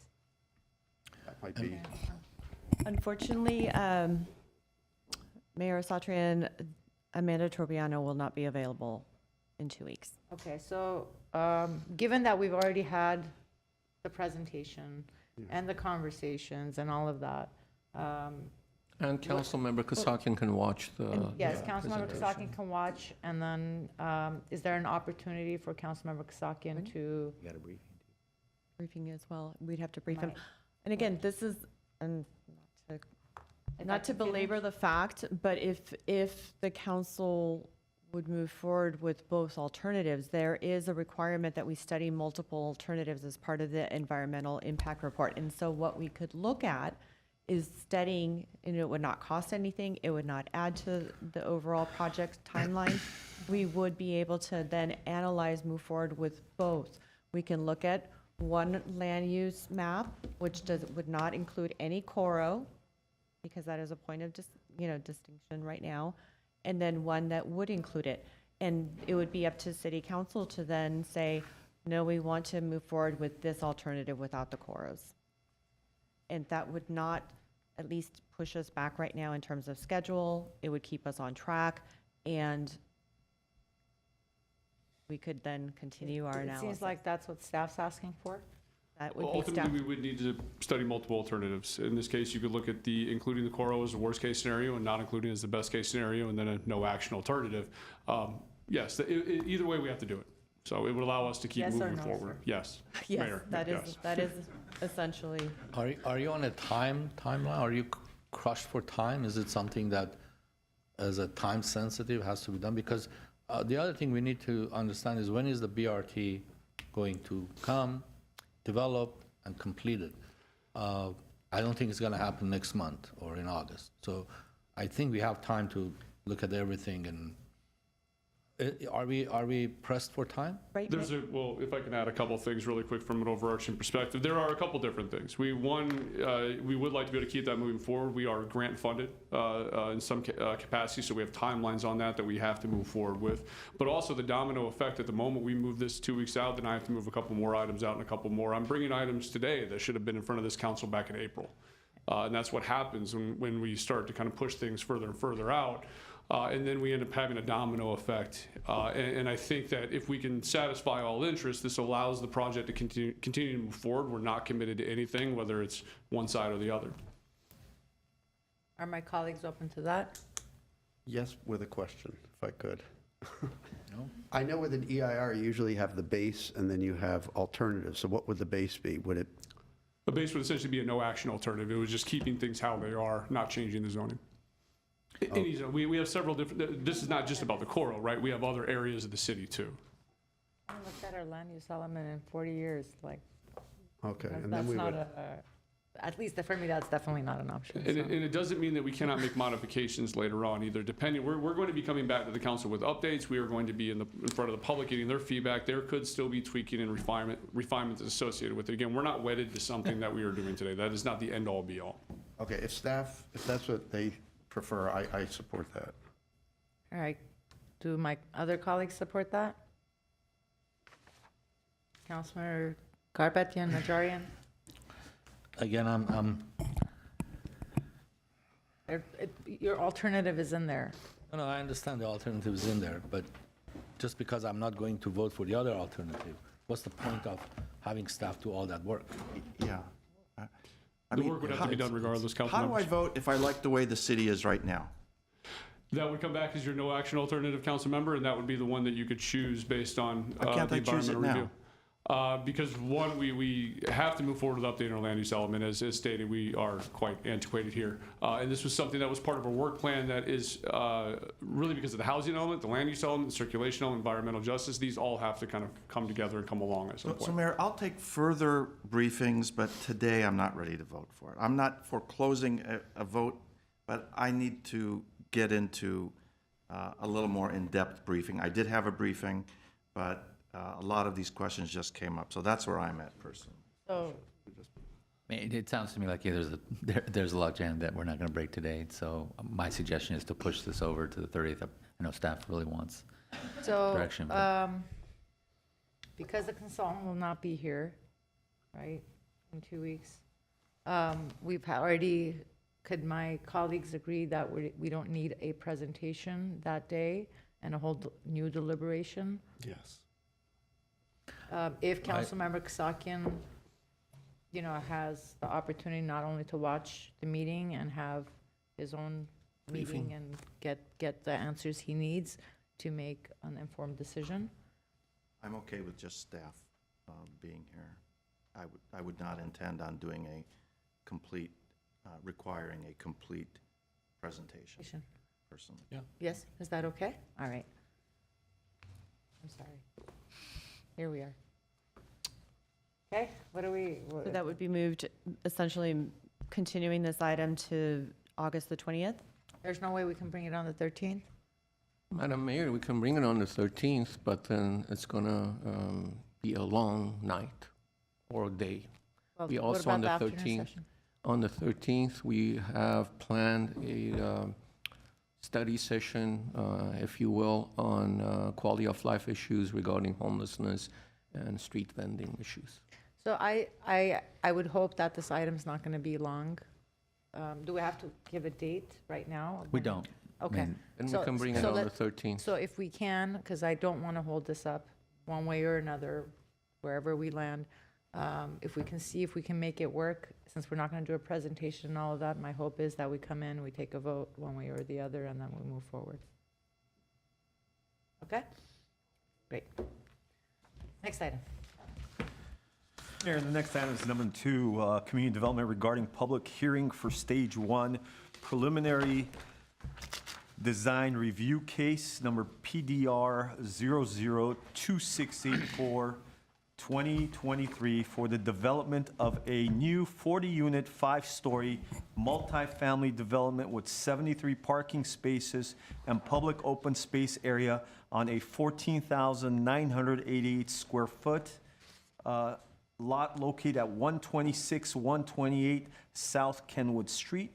A motion to approve stage preliminary design review. Madam Mayor, we have 5 cards from the public. Well, I'm opening the hearing. Right? Okay. Go ahead, Ms. Zati. Sure. Good afternoon, Madam Mayor and members of City Council. This is a Stage 1 preliminary design review application for a new apartment building at 126 to 128 South Kenwood Street. And I'll try to go through these briefly so we can move on. So the overall project is to build a 5-story, 40-unit multifamily residential development. It includes parking, residential open space, and publicly accessible open space. The units are proposed to range in size from 635 square feet to 1,053 square feet, and include 15 one-bedroom units, 21 two-bedroom units, and 4 three-bedroom units. The project also includes 73 spaces and 2 levels of subterranean parking. There's approximately 3,150 square feet of common outdoor space being provided both as a ground floor courtyard area as well as a sun deck area at the 5th floor. All of the units are proposed to feature balconies, which will serve as private open space for each unit. And the required publicly accessible open space will be provided in the form of a 1,500 square foot courtyard at the ground floor and adjacent to the sidewalk. The project site is located in the East Broadway district of the Downtown Specific Plan and consists of 2 lots totaling approximately 15,000 square feet. The 126 South Kenwood lot has been vacant since 1990, and the 128 South Kenwood lot was developed in 1920 with a craftsman-style single-family residence and detached garage. As part of the project, all existing buildings and structures are proposed to be demolished. At the rear of the site, there's an existing L-shaped alley that can be accessed from both Harvard Street and South Jackson Street to the east. The area surrounding the project site features mainly multifamily uses, including Casa de la Paloma across the street. It is a 9-story senior housing development. The immediate area also features some single-family and commercial development as well. The new building is L-shaped and occupies most of the site. A new courtyard is proposed at the street front and serves as the required publicly accessible open space. Beyond that is an additional private open space courtyard for the use of residents. Vehicular access is proposed to be from the rear alley, which is consistent with the city's DSP requirements. At 65 feet, the project complies with the maximum height requirement for this zone. The maximum floor area ratio is 2.0. However, based on the size of the project, the proposal will be 3.9. The applicant's request during stage 2 will include a density bonus, and the FAR will be one of the requested concessions.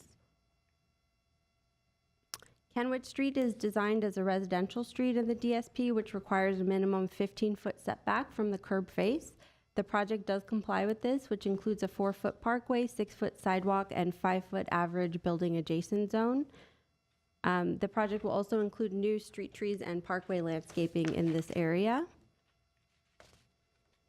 In addition to site planning, the primary focus of the Stage 1 review is overall mass and scale of the development. The project appropriately incorporates the required height and facade modulations into the design. The street-facing facades are designed well. They feature offset building massing, recessed entries, and human-scaled high-quality materials. The design's detailing, articulation, and window patterns provide visual interest at the pedestrian level and reduce the imposing appearance of the building's mass. The design incorporates the roofline height modulation into the design with a 12-foot height difference and 24.5-foot step back at the upper floor. This slide also illustrates the major and minor facade modulations incorporated into the design. The project features a contemporary design and incorporates high-quality materials with the street-level facade and building entry appropriately designed and integrated into the public realm. The materials are a combination of traditional and modern finishes, including a metal composite horizontal siding with a wood-like finish, flat aluminum panels in an off-white, vertical metal panels in a dark gray, and aluminum doors and windows. The rear and side facades will feature stucco cladding in dark gray and off-white colors that will also complement the design. Balconies are also incorporated into the design with horizontal steel cable guardrails. Staff will continue to work with the design team, and the final details and specifications regarding materials and the other architectural elements will be reviewed as part of the Stage 2 application. The project features 3 primary open space areas. Highlighted with a red box is the public open space courtyard. Next to that is the private courtyard area for the residents, and then the 5th floor sun deck. The outdoor areas will feature landscaping, shade trees, as well as outdoor seating and lounge areas. They have included conceptual landscape plans with the drawings for consideration. So during the comment period, staff has received a few comment letters. Copies have been provided, and some of them were also included with Exhibit 2 of the staff report. One of the comment letters discusses the proximity of the building to the house at 132 South Kenwood Street, which is directly to the south. This was determined to be a historic house several years ago as part of a larger project involving these sites. The commenter suggested flipping the building and courtyard so that the open space areas are adjacent to the historic house and provide better visual relief, and also just deference to the historic house.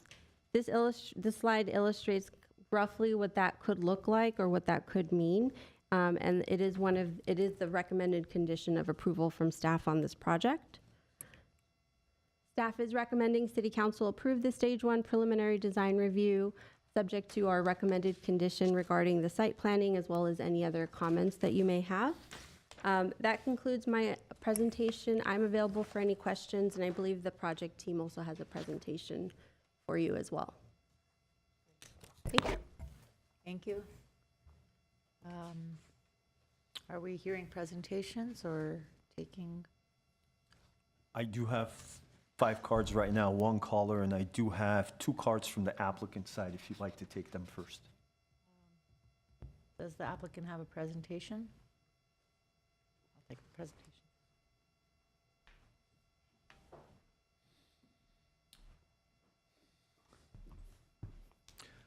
Good afternoon, Mayor, City Council, and City staff. My name is Rodney Kahn, and my offices are located here in the city of Glendale. Do we have a? Oh, sorry. I just want to go one time. Great, thanks. A few points I'd like to emphasize, and then I'll turn it over to our architect. We're listening to underutilized sites. Our site is underutilized. It's a vacant lot that's been vacant for over 30 years, and it has a single-family house with a detached garage. Our site is located in an area of the city that already has been planned for high-density residential developments. As staff mentioned, as you can see in the slides, we are across the street from a 9-story affordable housing project. To our north is 5- and 6-story apartment buildings. We're also in close proximity to the Americana, the Galleria, Central Park, and the new museum. So our project will fit in nicely with the context of this neighborhood.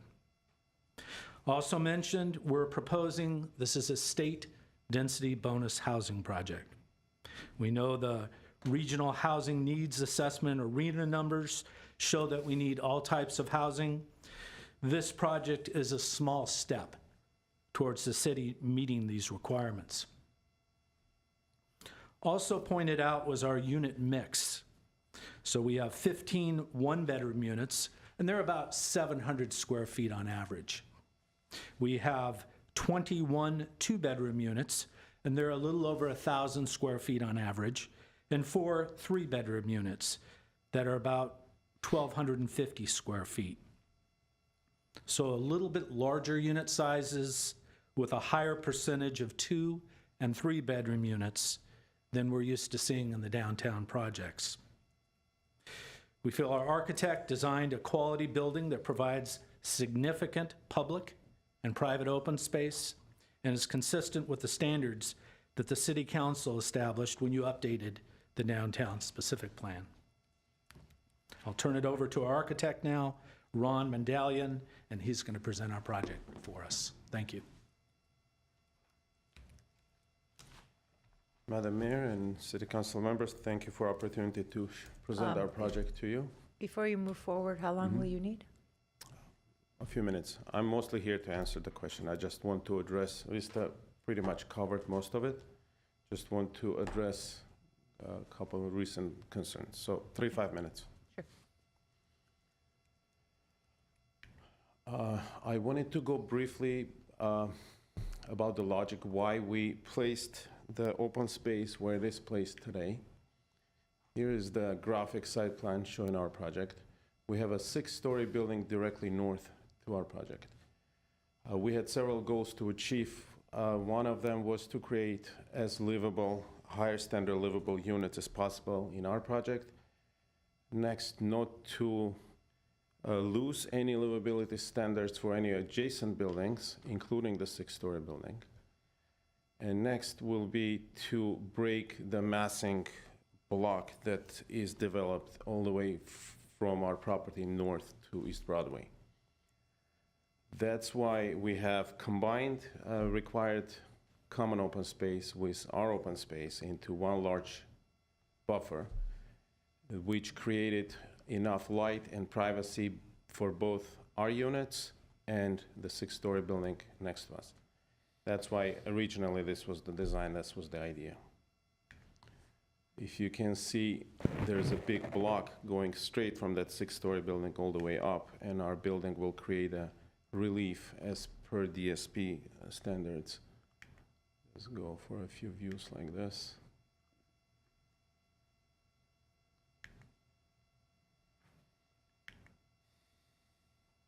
We clearly very cautious and acknowledging the historical resource directly south to us. This doesn't go back? Okay. There, to the south. The way we placed our building, it is approximately the same location where the existing building is, so on the property today. So we're about same distance.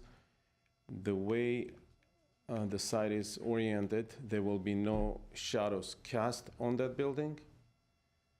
And as we know, it will never be developed, so we still have enough light for both our building and that property. Wanted to touch up on access next. We do have an alley that widens up. It's 20-foot alley, double-sided alley, that widens up to about 23 feet, and there's a radius provided with plenty of room to maneuver both sides. Our driveway access right now is on the opposite side of what you see. There's adjacent building with the driveway. We try to put ours on the other side of our building, so there's no, so it's safer to go in and out. Green building, we can come back to this. A little more about open Can you not space. go, can you just continue? Back with to it? Yeah, green? I'd like to hear that. Back to green? Yeah. We will be providing more electric vehicle charging stations that the code requires. We will be all-electric building. No combustion equipment will be proposed. We will be reusing rainwater for irrigation. And we will be providing solar panels that will, as of today, we will be providing enough solar panels to completely cover all common spaces, including the lighting, corridors, elevators, and open courtyards.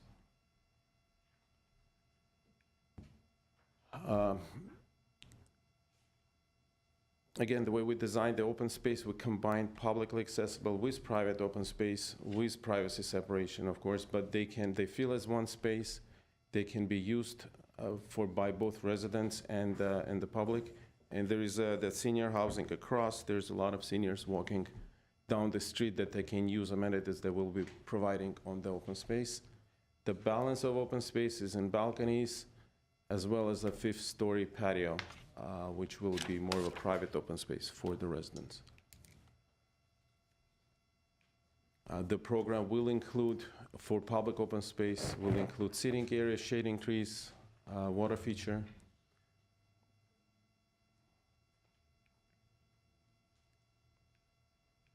The rest being covered. I don't want to take your time on that. And that's pretty much it. Can you zoom into the public open space? Which slide was that?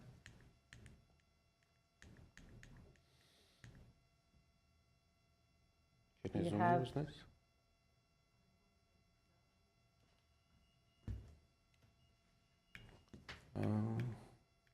Let me show you the separation so it's a little more clear. 1 second. So the green area is the public open space directly to Kenwood.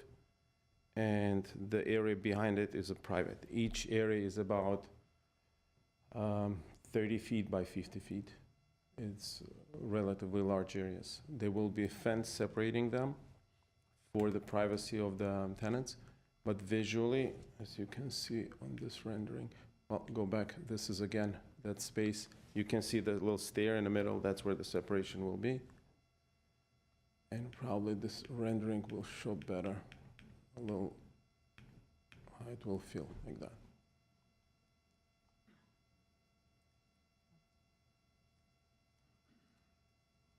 Right? Is that it? That's Thank you. Councilmember Garpetian has a question for you. I have a quick question for you. First of all, it's a great design. I really appreciate it. This is not easy to put 40 units on a small lot like this and make it look really beautiful. You know, there was, I received I think most of us received an email that if you flip this property, what would happen to it? I was looking at the site plan, and one side is 5 stories, the south side of it. If you flip it, then that 5 stories has so many windows and balconies that it's going to face that 6-story building. Exactly, within 10 feet. Right, and you're going to be 5 feet away from your property line, and are they about 4 or 5 feet away from their They're property? about the same. So yeah. basically, the neighbors are going to look into Exactly. each other's There will balconies. be noise, there will be no natural light. That's the reason why we did it. that way originally. Okay. Okay, thank you. Thank you. All right. Any other questions? All right, we'll take the speakers. We have 5 speakers, okay. Shane Lee. Shane? And then if I can have all the speakers come up closer, whoever's submitted a card. Can they sit in the front Yeah, right here? absolutely. 3 minutes? 3 minutes, and I'll let you know when you got 30 seconds left. Hello, City Council. Again, my name is Shane Lee. I'm a chapter lead at Glendale YIMBY, and we're a volunteer organization that advocates for more housing in Glendale. I love this project. I think it's a no-brainer. It's got a sun deck, open spaces. This is exactly the type of beautiful building that we should have in Glendale.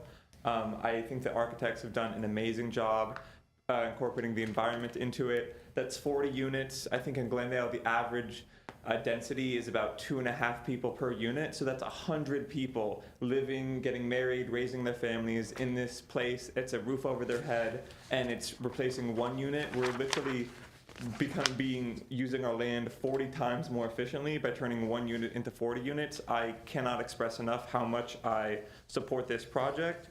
I also want to reiterate that I think, again, that buildings like these are great for our city finances. This building is going to produce 40 times, probably more than 40 times as much property tax as the current single-family home. Those property taxes are going to be great for our budget. We can then reinvest those in things like bike lanes, sidewalks, public schools, police, anything. This is exactly the type of medium, like low-scale density that I think we should have a lot more of, and I love this project so much. I'm going to speak for maybe 40 more seconds, but this is really crucial to meeting our housing needs. So we need to build about 1,600 units per year to meet our RENA goals, and I think this is exactly the type of thing that we need. I love that there's a sun deck. I mean, I want to live in this place. I'm going to move out of my current house, and I'm going to move in here as soon as it's built, because it's so amazing and beautiful. I love that there's open space for both the public and private. I can easily imagine taking my laptop into that private open space and getting some work done, drinking coffee, and then meeting somebody else who's maybe not a tenant in the public space. So please approve this quickly. And I also want to reiterate that I think that projects like this, like medium density projects, I think that we could also approve these ministerially in the future. This is stuff that we need immediately, and anything we can do to approve it more quickly, I think we should implement that as soon as possible. So again, please approve this as soon as possible. Thank you so much. Thanks. Julian Hodge. Same thing, 3 minutes. I'll let you know when you got 30 seconds left. Thanks. Hi, my name's Julian. I'm with Glendale YIMBY, and I support this project. That's it. Thank you. Kirsten Blad? Go Thank you. ahead, Again, I'm Kirsten Blad. I'm a resident of South Glendale. I support this project. I think there was a previous comment during the land use element about how we have a lot of vacant storefronts, and that's especially true around here, around this project area along Glendale Avenue. So, I'm hopeful that having more residents in the area will, be better for our businesses, attract new businesses, and help retain the ones that we have. And I support this project. Thank you. Thank you. Catherine Yurka?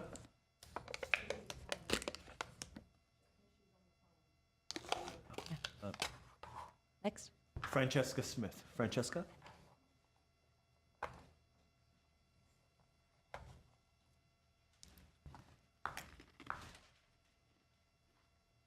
Francesca, you got 3 minutes. I'll let you know when there's 30 seconds left. Go ahead. Okay, thanks so much. Good afternoon. I'm Francesca Smith. I'm an architectural historian in Glendale. I'm also a member of the advisory board for TGHS and a former member of the design review board. I know you all received my 19-page letter for this project. I apologize for its length in advance. In 2016, the Reverend Clifford Cole property was found to be locally eligible with council approval and with staff support. That property is important locally based on its direct association with Reverend Cole, who was significant in Southern California clergy. That was part of the attachment you received. The historical resources impacts are unfortunately not really addressed in what you've received, as mentioned or they're not mentioned in the staff report or evidenced in the presentation. The impacts would be direct, including setting, aesthetics, noise, vibration, contextual design, shade and shadow. Unfortunately, the sun moves throughout the year. And I noted today, which was helpful, that at 3:45, when discussing the proposed changes to the general plan update that Councilman Garapetian brought up how terrible it would be if a 5-story single-family home were immediately next door to a giant 5-story building, and that's exactly what we would have here. Unfortunately, that's what's proposed. The Cole residence has 6 windows that would abut the 5-story wall of units the way it's proposed. The current design is intended to provide relief from the 9-story building next door, which is kind of funny because that's what everyone is pushing for, more and more development. So if a giant building needs relief from another giant building, that's unfortunate. What really does need relief is the historic property that's immediately next door. While flipping it would reduce the impacts, it wouldn't reduce them to a level of less than significance under CEQA. The reason it would be, the proposed building would be so green is mostly because that's what's required under California code. There's nothing greener than a historic building. Nothing goes into the 30 seconds left. Nothing goes into the trash and nothing gets trucked there. Regarding the proposed redesign, as a former planner who worked on design, we worked directly with the applicants for months before they came in. For the idea of the flipping of it to just come from the public was kind of surprising, so that it provides relief from the other giant building next door. It's an unintended Thank you, Francesca. There are bigger problems with the materials. Is the microphone working after the 3-minute? Is our system? Thank you. Thank you. Thank you. I do have 2 callers. All right. Well, is Ms. Yurka back? Ms. Yurka is on the phone right now. Okay. All right. Go ahead. Fernando Roland, you have 3 minutes. I'll let you know when you got 30 seconds left. Fernando? Thank can- you. go Thank you. Yes, thank you. Good afternoon, Madam Mayor and members of the council. I do like the idea of a new apartment, but however, and I'm going to reiterate what I've told the mayor and the council many, many times, please make sure these units are wheelchair accessible. Make sure some of the units has no bathtubs for those who are wheelchair users and for seniors. And I would like to ask that you have other organizations, disability organizations involved in this, because I feel that when building an apartment, you do need to factor in some of the issues that are going on, especially because, I want to make sure that Glendale is an ADA compliant city. And not only that, I also would like to see this apartment reasonable price, especially for some of us who are either on low income or middle income class. That's my 2 cents on that, Madam Mayor and members of the council, and I hope you really take that into consideration. Thank you.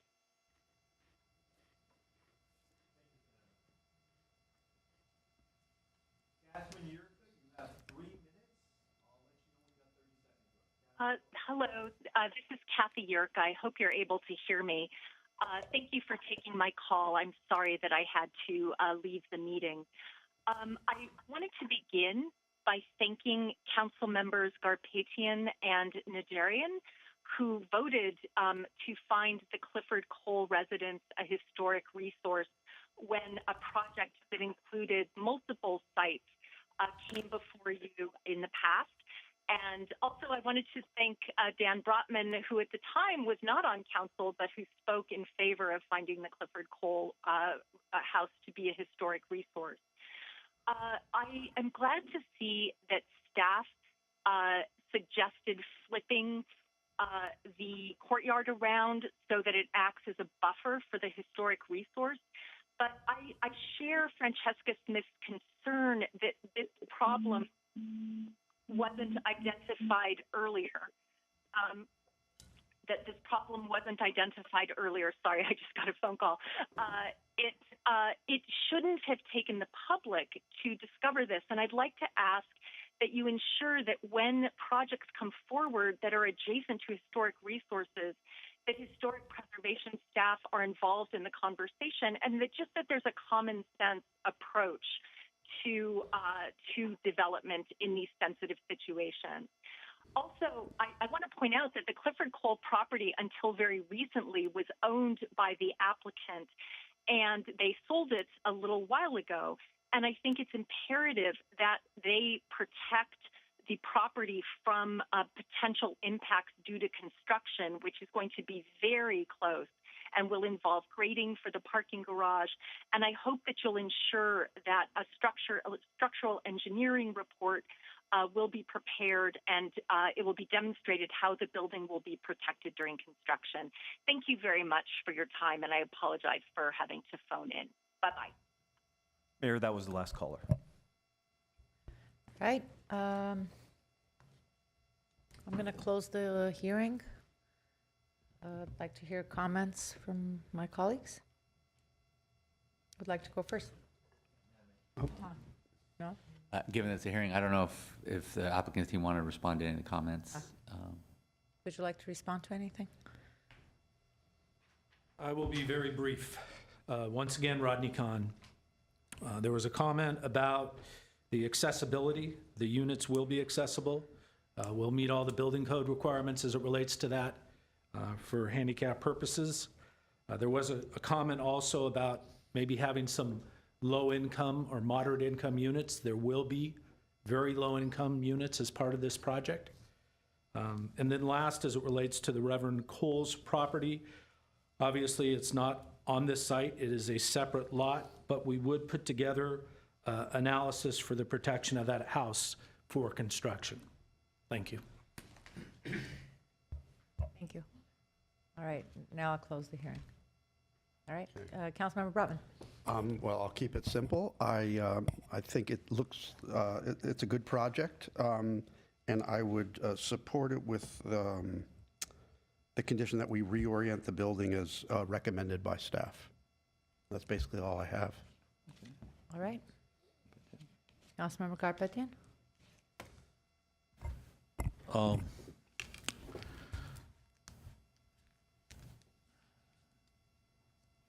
Well, I like this project for several reasons. One is the unit mix, as you indicated.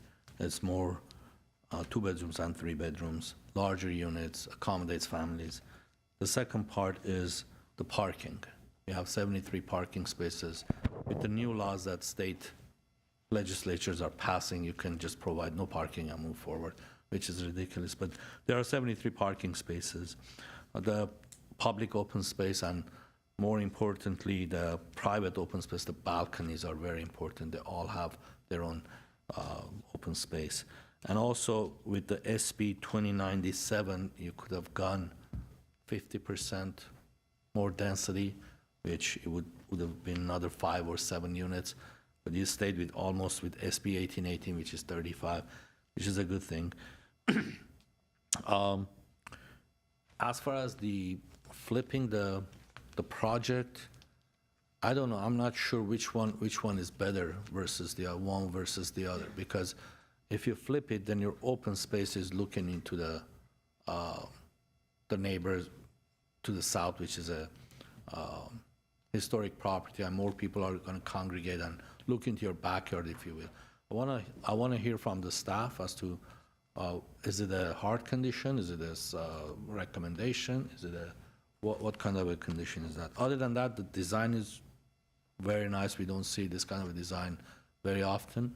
I think squeezing 40 units in 15,000 square feet, 15,000 square foot lot is not easy, but it's well designed. So, but I want to understand as far as the flipping the design, what. Sure. Our historic preservation planner, he's here and can help answer that question. Okay.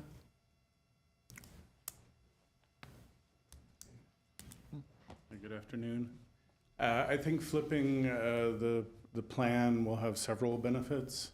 One is providing more of a buffer with the historic resource, which addresses Kathy Yerka's comments and to some degree Francesca Smith's.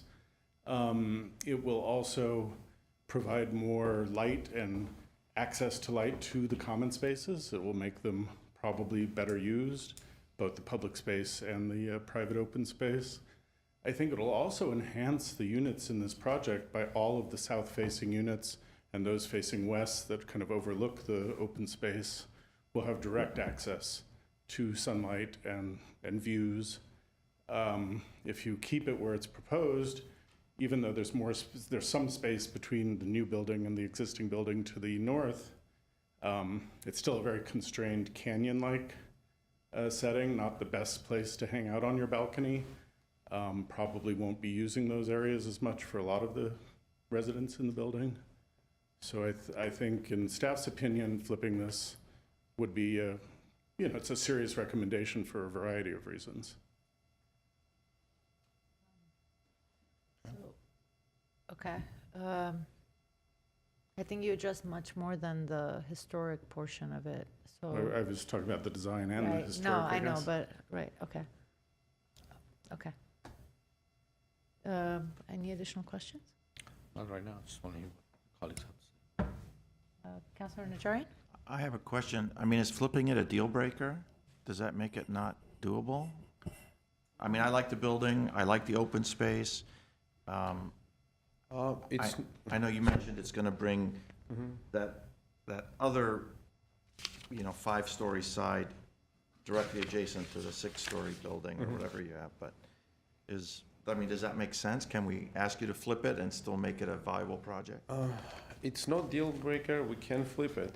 It's just we're gonna make about 30 plus units between our building and adjacent. A lot less livable. Because of the adjacent Yeah, building? they'll be too close, they'll hear each other, and there will be no light in their living room on both sides, that's now. Thank you. Staff, is that correct about the lighting in the living rooms? It would bring the building closer to those adjacent units, so it could impact those things, yes. May be worth noting that when that building was built, the same consideration wasn't given to the building to its north, so. I'm sorry, one more time? There's another tall building to the north of the next door building, which was there before. So there is the domino effect of, tall buildings in neighborhoods of density will often have this impact, but the previous construction to the north of the subject site did the same thing to the residents on its north side. So built it closer to the north side. Yeah, it created the kind of The neighbor to proximity the that- north, they built their project and they're close to their neighbor to the north. Yeah, it kind of dominoed down the street, so.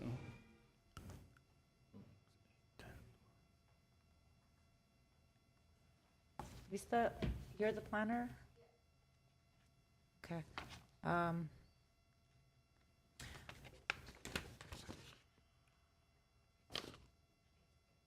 address it after, it's fine.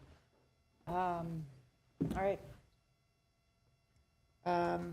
I think just, for me, I love the project. I also know what it means to live in a multifamily and have others looking into your building. I do want to hear an answer about protecting the historic property during renovations, if you can speak to that for the structural engineering and what you plan to do. I don't know, I don't know what it takes, but to ensure that they mentioned vibration, structural engineering. Yes.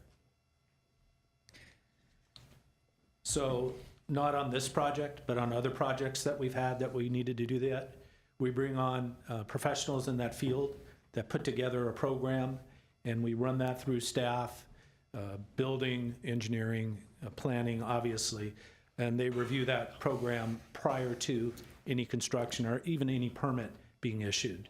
So we'd be happy to do that. Okay. I think you had mentioned that you were looking to bring in, and I know this is not part of this phase, but the very low income. I've said this on other projects. I am always interested in not just very low income, but incorporating low and moderate in that as well. When we talk about income levels, you know, I see the, you know, 50,000 to even 80 to 100,000 a year. Still people that are living paycheck to paycheck, trying to make ends meet. That also has to do with a lot of college graduates who are trying to find a place, and young families. And so I would hope that you could potentially take that into consideration as you're moving forward with the project. And then I don't know what the right term for it is. I think Mr. Calvert taught me like a long time ago, but I forgot. But is it usable green space? Yes. So for the public portion of it, as you're moving forward, as you're going through your designs, to not have just green space, but actual usable green space. That would be my comments. So, sorry it took this long to be here. So what's the decision, folks? Well, I'll move it with the flip. I'll second that. All right. Roll call? Councilmember Brotman, Yes. Karpetian, Yes. Kasakian, Najarian, Yes. Mayor Asatryan. Yes. All right. Next item? Thank you very much. Thank you. Item number 3, City Attorney regarding appointment of Interim General Manager of Glendale Water and Power. Resolution finding the position of General Manager of Glendale Water and Power to be available due to a leave of absence pursuant to Government Code Section 21221G, and appointing Manny Robledo as Acting General Manager of Glendale Water and Power. B is resolution of the City Council of the City of Glendale appointing Manny Robledo as Interim General Manager of Glendale Water and Power pursuant to Government Code Section 21221H. All right. Do we have, pardon? No, I think you want to. Oh, okay. Go ahead. Mayor Asatryan, members, Move it along. no, but there are certain things that I have to state per the government code. As Mayor Asatryan, members, City Council, as you are aware, Mr. Mark Young will be retiring effective October 2nd of 2024 after 35 years of service with the City of Glendale. And I want to take this opportunity to briefly but publicly thank Mr. Young for his dedicated service, as I stated, over 35 years. He started in the power plant, working the power plant, and moved up the ranks, ultimately to the highest rank in the Glendale Water and Power for the last 3 years, that being the general manager of GWP. That said, there will be a vacancy effective October 2nd. Additionally, Mr. Young currently is utilizing his vacation leave until that time, and therefore I recommend that City Council appoint Manny Robledo, who is a CalPERS retired annuitant, as the acting general manager effective August 5th, while we are conducting recruitment for a new general manager. Mr. Robledo previously served as the Director of Utilities for the City of Azusa and has significant prior experience in water and electric operations, as well as integrated resource planning with the City of Anaheim and the Southern California Public Power Authority, or SCAPA. Per the government code, the retired annuitants must not receive any benefit, incentive, compensation in lieu of benefits, or other form of compensation in addition to the hourly pay rate, which for Mr. Robledo will be at $152.29 per hour. Also, both these appointments under government code are limited to 960 hours in a fiscal year. With that, I respectfully recommend the appointment of Manny Robledo as the general manager of GWP on an acting and interim basis pursuant to government code. All right. Available if you have any questions. I have a, I'll move the item. I'll second it, but I want to, are we taking a vote on this? Roll call or? Yeah, okay. Councilmember Brotman, Yes. Garpetian, Yes. Kasakian, Najarian, Yes. Mayor Asadarian. yes. Mayor, if I may, just 10 seconds, I just want to take this opportunity and thank Mr. Young as well. He's done a great job for our city. 35 years is a lifetime, and he was very committed, especially in last few years, getting the Grayson project up and running. So I want to publicly thank him as well. So hopefully we'll have a nice party for him when he returns. Thank you, Mayor. Thank you. I had made my comments, I think during the last meeting, but, okay. Do I have an adjournment? Motion to adjourn? Move to adjourn? Second? Right. We're adjourned at 5:29 PM. Mayor, the next meeting is a special meeting for Glendale Housing Authority. I'll get them to change.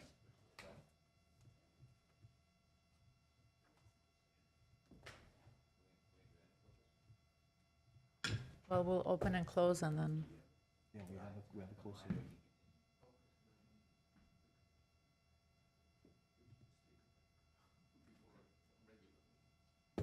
okay, so no closed session today? Okay. No closed session? All right.